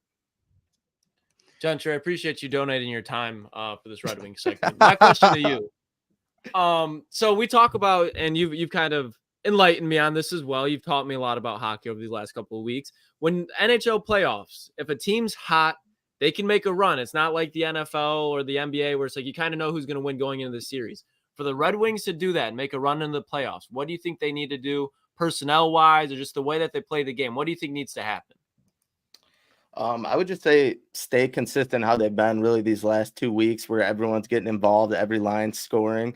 But when you are going into the playoffs, you need a hot goaltender. You need someone that's going to, like you've seen it in the past with Tampa Bay and even Florida with Bob. But you need a hot goaltender. You need someone that's going to carry your team for vast amount of games in a series. And then obviously you offset with your backup every once in a while. But you really need a hot goaltender, and you need to be able to score at all angles. You need everyone contributing. You can't be top line heavy. You can't just focus all on one line, your power play. Everything has to come together. You really need scoring from all angles if you're going to make a run in the playoffs. But goaltending is definitely the biggest thing if you're going to make a run. Mike, I mean, just cut the bullshit. Are they going to win tonight? Can we get a win? Can we get a Wings win, man? I mean, let's just get right to the Mike. Are they winning? They're plus odds tonight, Mike. Should I put my entire house on it? I mean, no. No. Colorado is a team. I'm pretty sure they've won one out of their last 12 games against. So it's been a long time. I want to say it was like 2017 or something crazy. Besides that last game at LCA that they won. So I know, and especially without Dylan Larkin, hopefully they keep it close, but Colorado is so damn good, and their offense is one of the best. I mean, they have Maakaron on the blue line too, who's insane. So I don't know if I'm too confident about tonight. I just think maybe if they kind of keep it close and you see different guys producing and how they handle themselves without Dylan Larkin would be more of the positive you take from tonight's game. But I'm not too confident about getting a win in Colorado without one of your best players. And I do want to kind of bring this up. People were kind of critical on Dylan Larkin and is he a first line center and his money, which I think his contract was perfect for this team. But you're going to see how much he really means to this team. I know he kind of gets overshadowed because you got Patrick Kane, you got Alex DeBrincat, and you got all these other new guys coming in. But Dylan Larkin is he's the guy that makes it go round. And I think you're going to see through these tough stretch of games without him how much he really does mean to this team. Do you know the specifics of the lower body injury? Like what happened and what is so? Jeff believes his comments. You guys know I was watching the game when we were in the car the other day, obviously at the combine. So I don't know actually what the extent of the injury is, and sometimes when it is something like that, they kind of just label it a lower body injury and then kind of just expect you to move on. But I did see him get in a scruff with one of the guys on Florida, and he kind of got his helmet ripped off, and he was kind of bent over awkwardly in the scruff. So I'm not too sure of the extent of the injury. It just really sucks. I feel like Dylan goes through the worst of the worst, and he always has guys on the other team coming at his neck, and we really haven't had a guy out there to defend him properly or whatever, to kind of shoo guys away and make sure that doesn't happen again, to kind of instill that. But yeah, it's a huge blow to lose him at this certain time. Luckily, these next 2 weeks, you kind of play some teams where you could probably steal a point or two, obviously. But it's still going to suck being without him. Hey, are the Wings on TNT tonight? Honestly, National TV? Yeah, Let's they go, probably boys. are, considering they're playing yeah. Colorado. But that's not a good thing. Honestly, I wish love I it. was related to Brad Pitt, though. But probably not a good thing that they're playing on TNT tonight. But it is. I love those. Hey, real quick too. The coffin, Gentry. While we're talking some hockey right now, Jeff, I put it in our group chat. Did you guys see the tweet today to D-Mac? That was one of That was one of the more insane. I've been on Twitter for a very long time. That was probably the most insane tweet that I've ever seen. And the fact that it was towards D-Mac, like I was like, oh my gosh, this is what was it? Dude, someone replied to replied to D-Mac here and just it blew up. Heat Daddy. So here's Heat Daddy, man. I don't think he expected what he was getting into. Heat Daddy's the account, and he was quote tweeting him on just something, and then some guy like troll commented some old and guy. clapped back at D-Mac and said, he was basically like to what Gentry was basically saying. They're discussing in hockey. There was what was this, like a defenseless hit or something like that, whatever it was. And Darren being D-Mac being D-Mac, he's like, rule number one, get out the way. Rule number two, if you're gonna get hit, get up against the walls, boards, 2 feet off, and then the skull emoji, which we all know what that means. This used to be common knowledge. So did skating through neutral zone with heads down and getting blown up. Defenseless is football, not hockey. That's a good point. Hey, it's kind of a bar. It's a good bar. And then Graham Mink thought he was cooking. And we're gonna read this one. He says, This is flannel.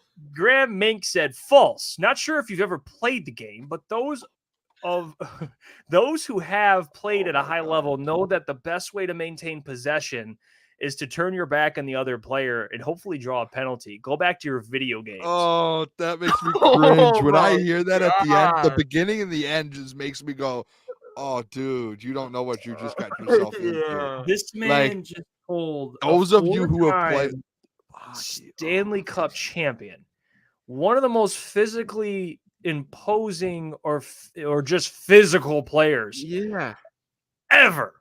Dude. In the most notorious fight in hockey. And if this guy's a hockey fan, you should know that, in the NHL. Graham Mink thought he cooked. He burnt the meal. I'll tell you that. He had 104 quote tweets. Terrible daddy. What is that about? What is that about? Skip past that too? Yeah, terrible daddy. I didn't see that one. That's tough. It's not like he said that to this, like a random hockey player that played like a couple years in the NHL.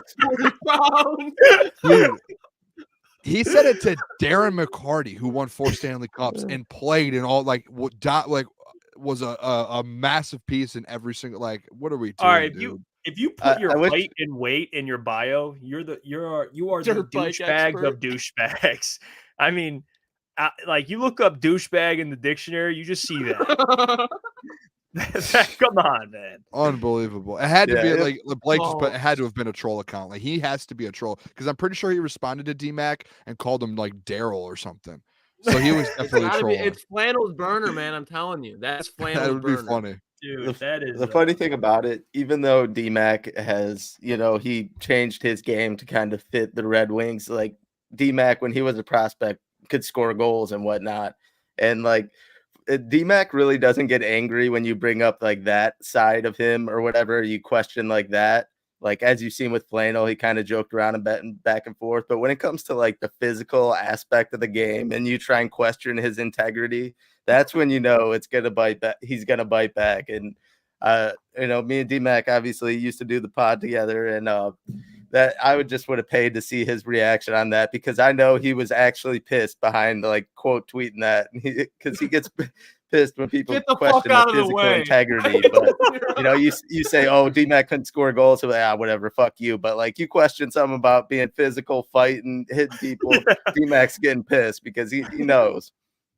Yeah, I mean, we know one man who challenged him in the same room, in the same vicinity, known as Sam Flannel.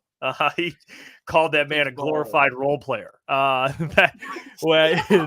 And yeah, well, which he was not.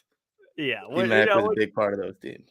Yeah, it was just it's Sam Flannel. He wasn't scared. Sam, if you're watching it, guy's got balls. Not bigger balls than Dan Campbell though. I mean, that's a whole nother category of like balls in a game. All right, he's different. Up, Jeff. You're setting yourself up. Move on. Dude, get over quick, dude. Move on. Move on. No, Dan's got a wheelbarrow. He don't got that. Well, he's still going. He won't stop. He's doubling down. Like when you're like, guys, make sure hey, make sure I don't say anything like pause worthy. You're just like keep going. It's like, oh, that one, reel it back real quick. Let's get that one's unhinged. That one's unhinged. Oh, I don't need it. That I had to say that. There's no pause on that one. That's the truth. All right, hey, planting your flag. I'm here for it. I respect it. It's the truth. Speaking of the truth, the pause god. Mike Florio tends to not tell the truth most of the time. Did you guys know he was a Vikings fan? By the way, it made it make so much sense for me. I didn't know he was a Vikings fan. This guy, I don't know where I stand on this stuff, dude. Me off. I can't stand him. Well, I've never like really read anything of Mike Florio or like followed him. So I'm seeing people hate him, and then I watch Pat McAfee and they love him. I don't know, like where. I don't know where I can't get a read on this guy, dude. I don't know what to do. If you watch his, I think he's on NBC. If you watch his dog water program, which will put you to bed, even when the Lions were bad, he was still talking bad about the Lions. I don't know why he has a vendetta against them when historically they've been awful. But just go look up a Mike Florio show, Booner, and be like, oh, this is so here Florio is not a guy. Okay, he's a dork. This is noted. Getting into the insider game, that was a guy I was going to reach out to. I was going to message, but now I'm no.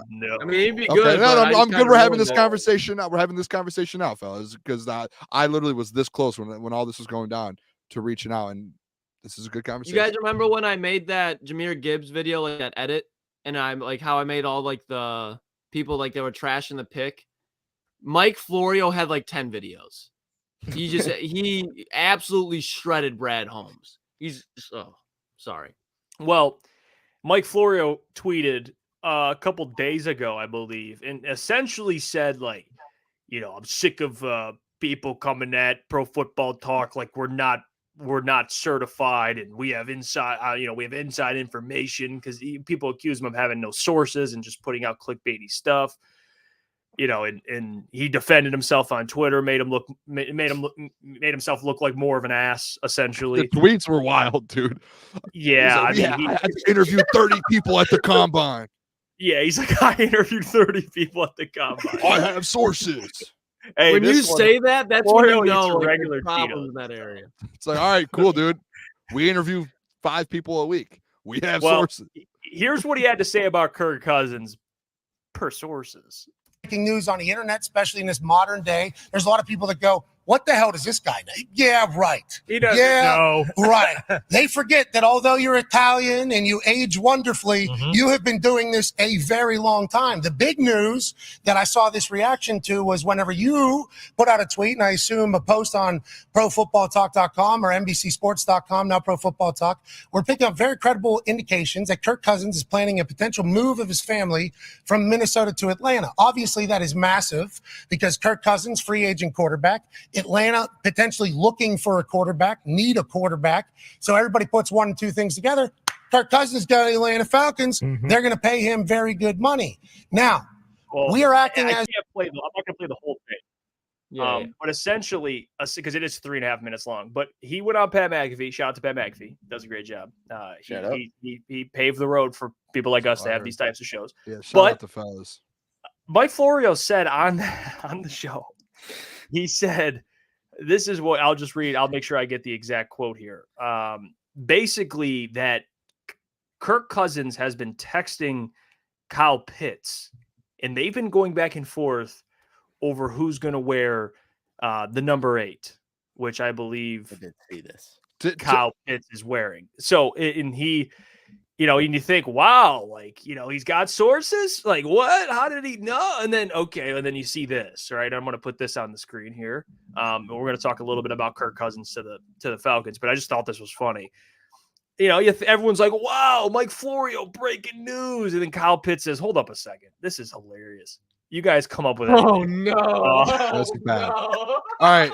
Can I respond? You got dunked on. Can I respond to this real quick? Because I did watch the whole clip, and I went back and watched the whole segment on the show. To be fair, I don't want to stand up for Florio again. I just found out, like, I knew who he was, but I'm finding out that people hate him in real time here. So I'm processing all of this. To be fair, on the show, Florio did say, I did confirm, one, that he was looking at schools and as well as homes, but two, he said, I haven't been able to confirm yet, but I had word that they may have been talking about jersey numbers and things like that. So, like, he didn't say, like, he was like, I haven't confirmed that it's true yet, but I heard this. So, like, you shouldn't say that if you haven't confirmed it yet. First of all, like, what are you doing there? Like, obviously he's trying to start a clickbait thing with that. So, like, and I get it, like, but obviously, like, I guess he just confirmed it wasn't true because he said that, and Kyle Pitts himself said no. So, yeah, now you know why people can't stand Florio, though, Booner. That's just like your first introduction. Why are you saying your experience? Yeah, it's like, why? I mean, it's like me saying, Amon-Ra St. Brown is going to sign for $40 million. I can't confirm it, but I heard it, and then it doesn't happen. I'm like, well, I couldn't confirm it. Like, no, you don't say something unless you have confirmation on it. Especially during what he's going through with the whole, like, does he have anything? And then you pull that out of your ass, you fucking goofball. I'm sorry, I just can't stand that, dude. Florio or a Booner Bomb? Florio, Booner Bomb. Which one do you Booner like? Bomb. I know where I'm going. I would take Booner Bomb over anything Florio puts out 100%. like that. He's got 24 years on me. I mean, I think he's right. And to Phil's point, like, that's why Pat has Florio on. It's because we're talking about it. Like, the guy just spews a bunch of BS, and so, like, I'd have him on too. Hey, Florio, if you're watching, hey, come on, we'll have you on the show. I don't care, because it'll be definitely be coming in enemy territory, Mike. Yeah, definitely. I think Kirk Cousins to Atlanta, though, makes so much sense. I think it's the perfect. I don't know if they asked about numbers, but I do think there might be some truth. I can't believe I'm saying that. Maybe not. But I could see Kirk maybe looking around, looking at schools, seeing what's going on. Because I think it's like predetermined, it feels like. Like, it feels like Atlanta wants Kirk, Kirk wants Atlanta. Boom. It's like the Mike Tyson meme, Kith. And there's like the two little birds. Like, that's what like the football gods are doing to Kirk in Atlanta. It's like, all right, do something. I think it's going to happen. It's inevitable. Yeah, I agree. It's inevitable, and so does Florio. That's why he's making up reports so he can get his name around the sign. Like, I told you so. I told you. See my sources. Like, no, dude. It's been a story. It makes the most sense for both teams. But yeah, I'm with you, Jeff. It's a match. Yeah, Chris Sims. They win that division easy year one. It's not even close. Do you guys want some NFC North Booner Bomb news here? I have something that came through during the show. Yep, I'm gonna have to pull it up right now. Read it off, and I'll put it on screen. So I'll just read it off. You don't even have to put it up. I'll just go through it quick. You can leave it off the screen here. Josh Jacobs potentially to Chicago, boys, to the Bears. It says they have mutual interest between Josh Jacobs and the Chicago Bears. And it says Josh would love to be in a Chicago Bears uniform, and this is per ESPN. So someone at ESPN released this.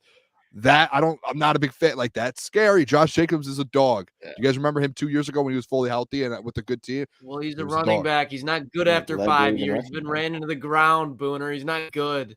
There's no use to have a running back after their rookie deal. No, it's gonna be cheap though. I was like, wait, what? Hey, hold on. He's signing a running back. Look at David Montgomery. You signed him, but he was in a first-round pick. So signing, I don't hate. But for Oakland, terrible pick. Like, or now Las Vegas. Like, yeah, that's. I mean, look at him; he's gone. Like, I mean, I guess it worked out, but they didn't win anything with him. So, like, and to be fair, this right here, there you go. That doesn't deter me. Yeah. Well, let's be real here, guys. It is a high-level guy, though. That's all it is. I'm glad you brought this up. I'm glad because you know what? You just walked right into my restaurant. I'm gonna cook. Sit down, guys. All right, I got you. Did he just say his restaurant, bro? This is my own restaurant. Take a seat, get comfortable. I'm going to cook here, okay? So let me explain something to you guys, all right, about Josh Jacobs. Great running back. Right, here's the appetizer. If the Bears win anything, it's going to be because of Caleb Williams. It's going to be because of Matt Eberflus. It's going to be because of that defense. Josh Jacobs will certainly have something to do with it. But let's not act like Josh Jacobs is going to take this team and push them over the top, push them into 5 more wins, whatever it is.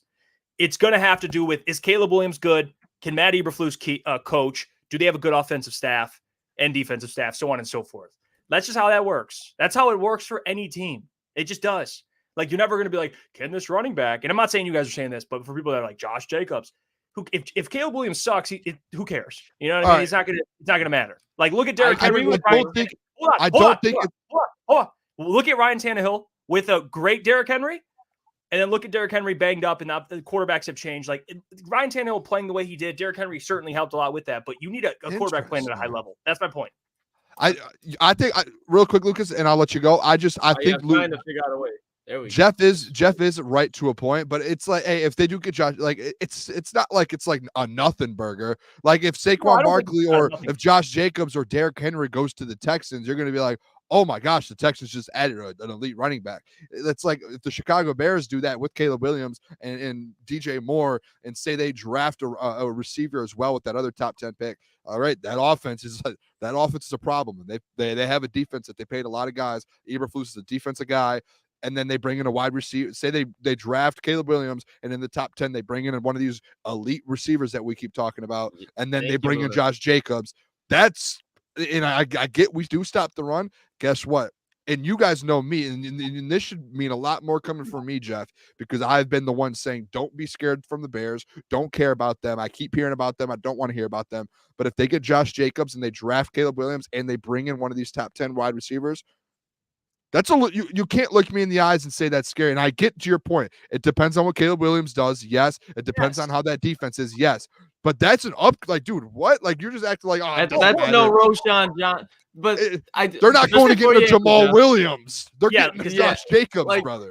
Yeah. So, Lucas, and let me get I back do think, to your point, yes, if the Bears go out and they have success, it's not going to be solely because of Josh Jacobs. Obviously, it's going to be because of the bigger factors.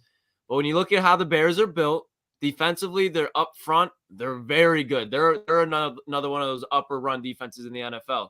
They got Jalen Johnson. They got a couple guys in the secondary. They're up and coming. Then you look at their offense, to Booner's point, if they go out and get a Malik Neighbors, well, now you got Josh Jacobs, Malik Neighbors, DJ Moore, and Caleb Williams, and even Cole Kmet. That's a lot of problems. So that's my whole thing. I don't think it's like wow, the Bears have arrived. No. But now the Bears just, I think, got a little bit more legitimate than they were last season. Like, he's not Deontay Foreman. He's not Roshan Johnson. That's Josh Jacobs, the guy who led the league in rushing 2 years ago. And he's a physical back in Chicago in the cold. That's exactly what they want. And I think it would be a little bit of an issue for the Lions matchup-wise because they have so many other potential weapons. So let me read these comments because we got Toyota Tundra, Rakestraw and Kool-Aid. Thank you for the $5, my man. It says Rakestraw and Kool-Aid didn't get injured. I don't know. Or are injured. I think he meant are injured. Wouldn't be surprised if they're there at 29. Also, Davius White, bring him here. Appreciate you, Toyota Tundra, for that. Answer 14. Thank you for the $20. We appreciate it. Seriously, he says, great show, boys. Florio is a puke party. Yeah, we're with you, brother. I'm over here talking and I'm muted this whole time. I was just talking into my mic. Nothing was coming out. I do want to get to this, guys, just if I may, because this is kind of frustrating. And it's not specifically Chef, but it's this comment. Like, this is what I want to address because, like, I know it's hard for people to hear the truth. I get it. It sucks. Like, the truth sucks. It really does. But let me explain something to you, okay?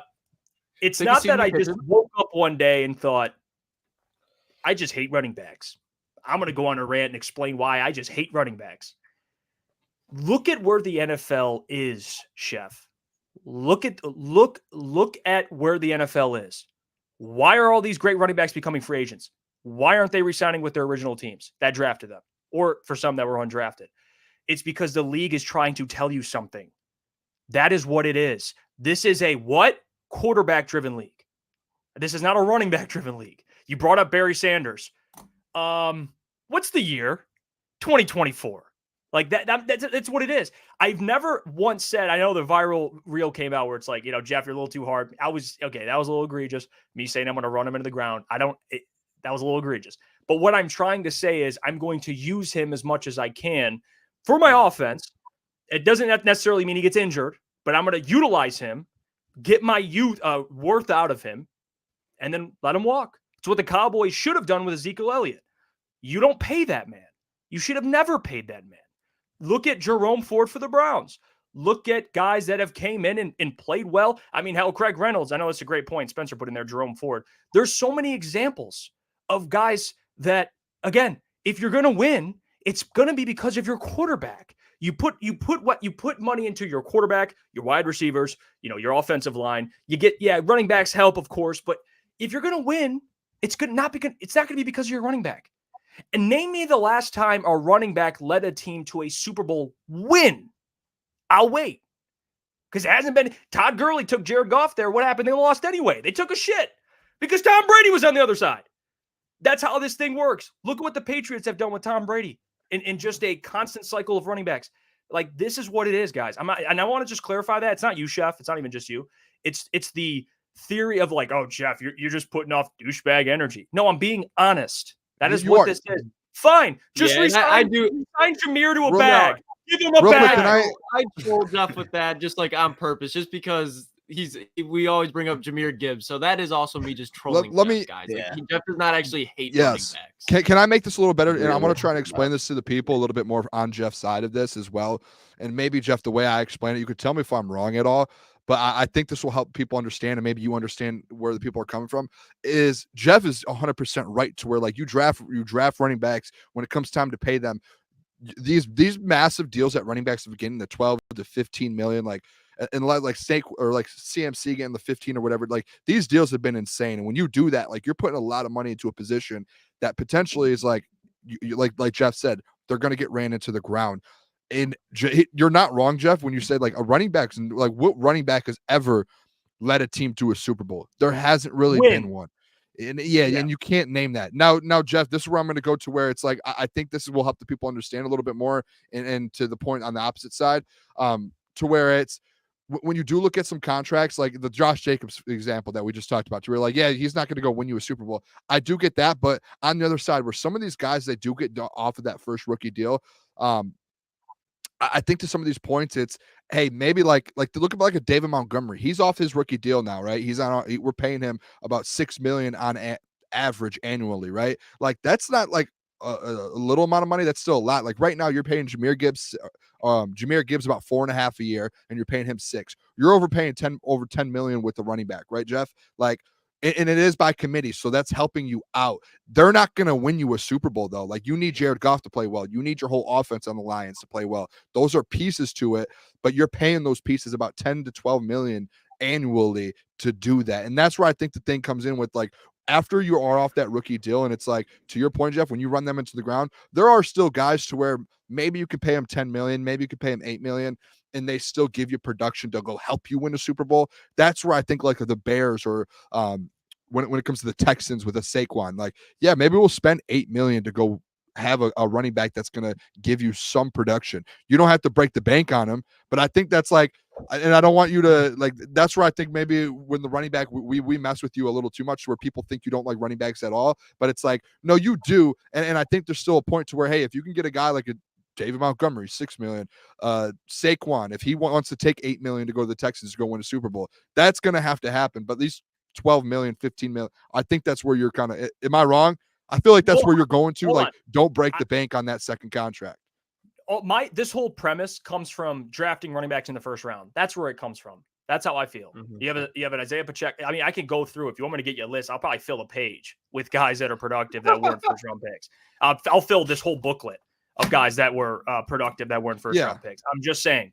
And that's where I'm at with it. It's not about, I don't want a running back on my roster. That's idiotic. But that's the premise of the entire. I think people just think that you think you're like, after the second deal, they're like, oh, no, I don't want that. It's like, no, like, I still think there's value to, if you have the money to go give a guy 8 million that's going to produce, and you still have your quarterback and your receiver. Like, that's where I think the disconnect and the Josh Jacobs thing comes. But yeah, that's all.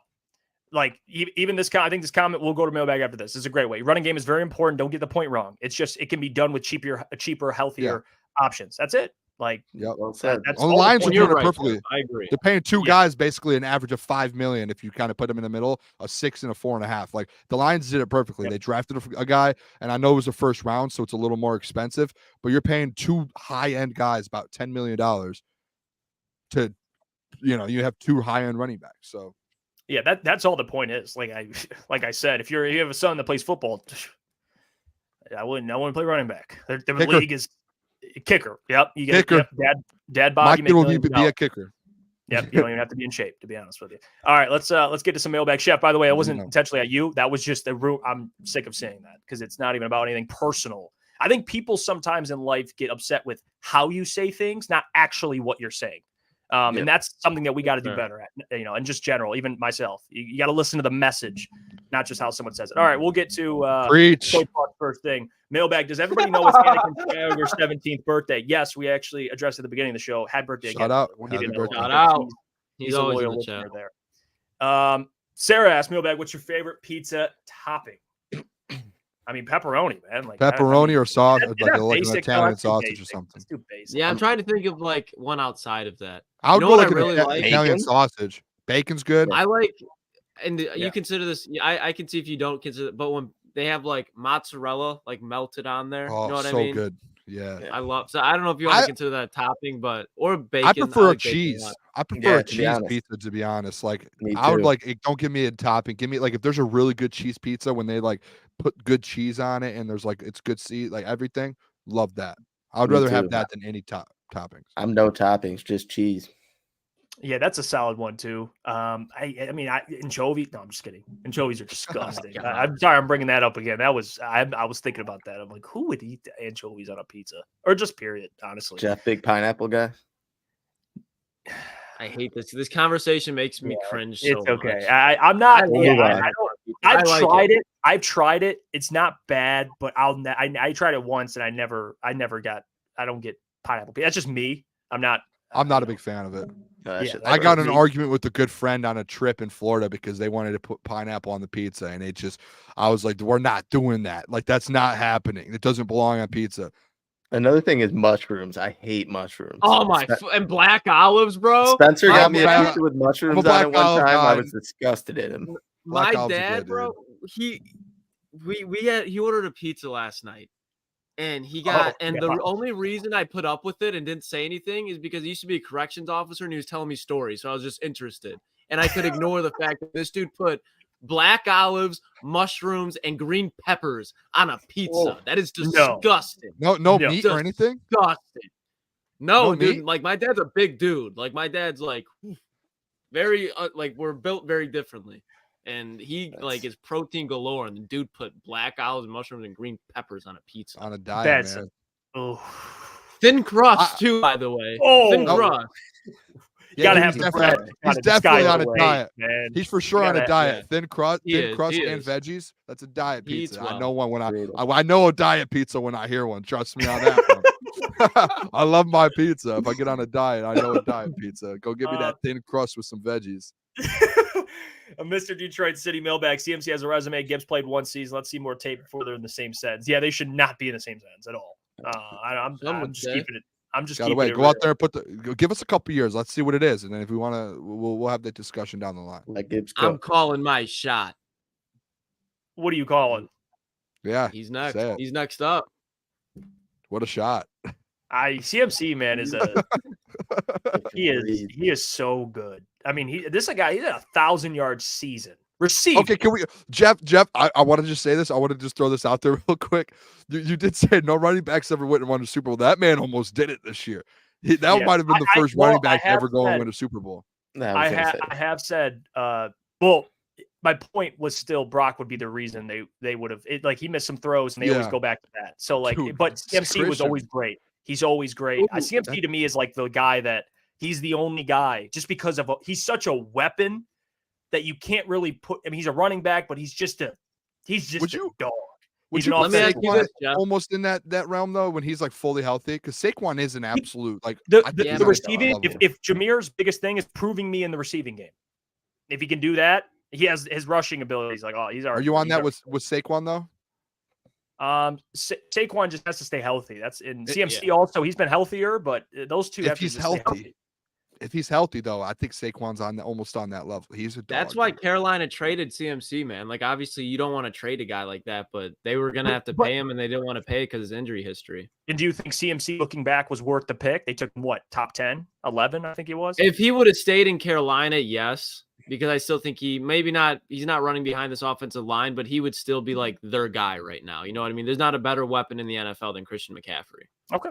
And I was just asking. I'm not trying to. No, I understand. MVP.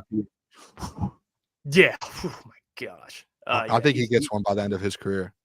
He's different. So. He should have had it this year. Yeah, honestly, I'm with you there. We had this conversation in our drive.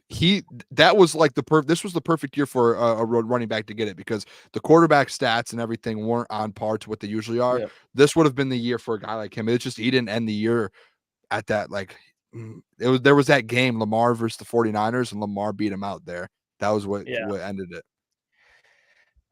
Mailbag, Eduardo, Mailbag, it's draft day and line straight up to pick 4. What? And what are your first thoughts? Well, I'm shitting bricks, Eduardo. Marvin Harrison Jr. Marvin Harrison, yeah. Marvin Harrison Jr. But that's not going to happen because the Patriots aren't ready to take a quarterback, so they're going to take Marvin at 3. Okay. What was Marvin Harrison's nickname? Maserati Mar. Maserati Mar. Oh my gosh. Yeah, I mean, at that point, fellas, yeah. Imagine Dan Miller saying that every Sunday. I mean, Maserati. Dan Miller, yeah, you kill that. I mean, I don't know how to answer that question. Like, I guess it'd be a damn good player. I mean, maybe you take Helen. It has to be him.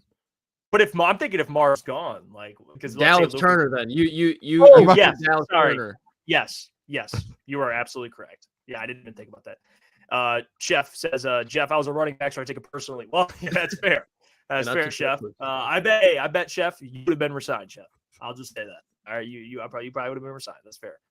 Next question, answer 14. Is it fair to say that none of us have a clue what Brad will do? Yes. It's like trying to crack the safe you can't crack. Like it's like we got 4 guys like all working together. Like, hey, you hear something? We're like trying to crack this thing. You can't. It's impossible. I like it though, fellas. I like it. It's unpredictable. You know. That's why I mean we can break anything down. We can do the draft. What are you laughing at, Booner? What's going on? All right, Boone. Emerald says Mailbag, Jeff, how big was the bee you ran from? Jesus, dude, I can't stop laughing. I just got like a mood, but it's just I can't even. Jeff's put up a fight though, man. Jeff looks like he's out, but he's still hanging in there throwing punches. I would have been gone by now. My Wi-Fi would have kicked me. Jeff's hanging in there, so you gotta give him credit. Oh man, I didn't know it was just me, but no, dude, I'm crying because Jeff just pushed through. Yeah, he did. He just got through it, man. I did say that one. I need a pause on that one. Yeah. What I say? No, it's not You're even just that. It's just breaking up. laggy, man. He didn't say anything. He doesn't even know. You're just fighting through. You're laggy right now, and like sorry, you know how I always just cut out. Dude, yours is like looks like you're about to cut out, but your audio is perfectly fine. So you just keep I wouldn't swinging. say perfectly fine, but I look like I got pepper spray, dude. Right, Gentry's being a hater now. I was trying to give you flowers. it was breaking up a little bit, but it was you were breaking up, but wasn't. it was just like you were just pushing through. Like you just kept going, and it just like the fact you just Grit. kept going. Like, Hey, am I good? Am I good or is it bad? No, you're not. You can't see. You're frozen, but bro, we can hear you perfectly fine for the most part. Oh, dude, It's I've all never laughed so. I haven't laughed that hard in a long time. I started crying. I looked like I got pepper sprayed a second ago. Oh, look at that. The Wings scored. Fabry on the power play. Let's go. Well, Let's go, take man. over Mailbag. I'm gonna figure this out. I don't want to. Yeah, All all right. Let's do a couple questions. Let's see where he's at. Booner, you want to lead? Yeah, let's go find some here. I'm sorry, man. That had me. I'm not gonna lie. I was trying not to laugh because I was hoping it would just catch up, but it didn't. He just kept talking and kept going. I've got to go way back. It was just me, so I was like, "Oh shit, whatever." Yeah, I thought I was lagging at first. I was like, "God damn it!" I gotta go way back because a lot of these questions are just about Jeff and his Wi-Fi. Just all Jeff and his Hey, Wi-Fi. Booner, I got one for you. All right. What's this one? What is Booner's favorite crayon color? What Booner? Gotta be the green one, right, Booner? The blue one, Honolulu blue, baby. Yeah, the blue one. The blue one. You Give me tried the setting you Honolulu up. blue. I'm going back here, dude. No one's asking questions anymore because Jeff just took over with the Wi-Fi there. I'm out of questions Let's here. find one. Oh, here we go. Oh, I think we tried to put the same one up at the same time. Yeah, we did. Would you rather live the rest of your life with no legs or no arms? Oh, that's a tough one, dude. No arms for sure. I gotta move, man. Oh, I don't know that you can't feel nothing. Yeah, dude, no, that's I think a I'd really have to tough do one. no I would go legs. no Yeah, legs I would do because you legs. can get I'd rather have prosthetic legs than prosthetic arms when I think about it. Yeah, and I would join. I would do the track with it. You know, have you seen like there's the Olympics and stuff? I would try that out, dude. You guys know what I'm talking about? Yeah, well, I'm trying to think of that guy's name, Oscar Pistorius or something like that. That's the only reason I know about that stuff. Well, they're like elite. He was like the GOAT, bro, and then he murdered his girlfriend. Oh yes. Do you? So I used to do the wheelchair hockey thing when I was at Saginaw. That we used to do like charity games, and we would have to do wheelchair or wheelchair basketball. It was tough, dude. That's tough. Wheelchair basketball. Try that out. Oh, let's do one more. You guys see this? Yeah, I did. Arizona? No, not to Arizona. To Washington. Washington. Yeah, that's interesting. I didn't think he was coming back to Detroit, to be honest. Yeah. Did you guys actually think he was? Maybe if they because when they re-signed Shane Zylstra, I was like, ugh. I kind of figured that, but that's what I was hoping. I was like, maybe they let Ertz stay instead of Zylstra. And they let him at least fight out a position in camp. That's true. Yeah. And they just re-signed him, didn't they? Or not yeah, Zylstra, I think literally today, or maybe it was yesterday, but it was very recent. Will Booner, Florio, and let's get out of here. Break news about the golf contract. Boys, I've already got some conversations about golf and Amon-Ra St. Brown, so don't got something coming. And don't call him Boone Florio either. That's disrespectful. Yeah, that is. Like, you shouldn't tolerate that, Booner. You shouldn't tolerate that. Booney Schefter. I'll just be Booner. Just Booner. Or Boone Schefter. Yeah, I like that too. I think you need to come up with a little insider nickname. I like the Booner bomb. Does that sound too weird? That was I was the one that created that. My first week that I met you, Booner. We did social together. Slack, and I said Booner bomb. Yeah. Like every time I would put a tweet out, it would be a Booner bomb. So all right, fellas. Appreciate all of you guys tuning in here with the show. Jeff Gentry, I don't know where Jeff is. I think Jeff is done. Actually, I see him at the bottom there. He's out. He's out for the count. Make sure if you guys hit subscribe. And I see him down there. He's just eating chocolate croissants right now. That's what he's doing down there. Make sure you guys hit the like button, hit subscribe, all of that. Your Wi-Fi is good now. It was all a game. His internet never really went out. He just went to go. Hey, I mean beef jerky. Give me a break. Oh, that's funny. All right. Are we out, boys? Oh yeah, we're out. We're out. All right. Love you guys. We'll see you guys tomorrow. All right. Catch you guys.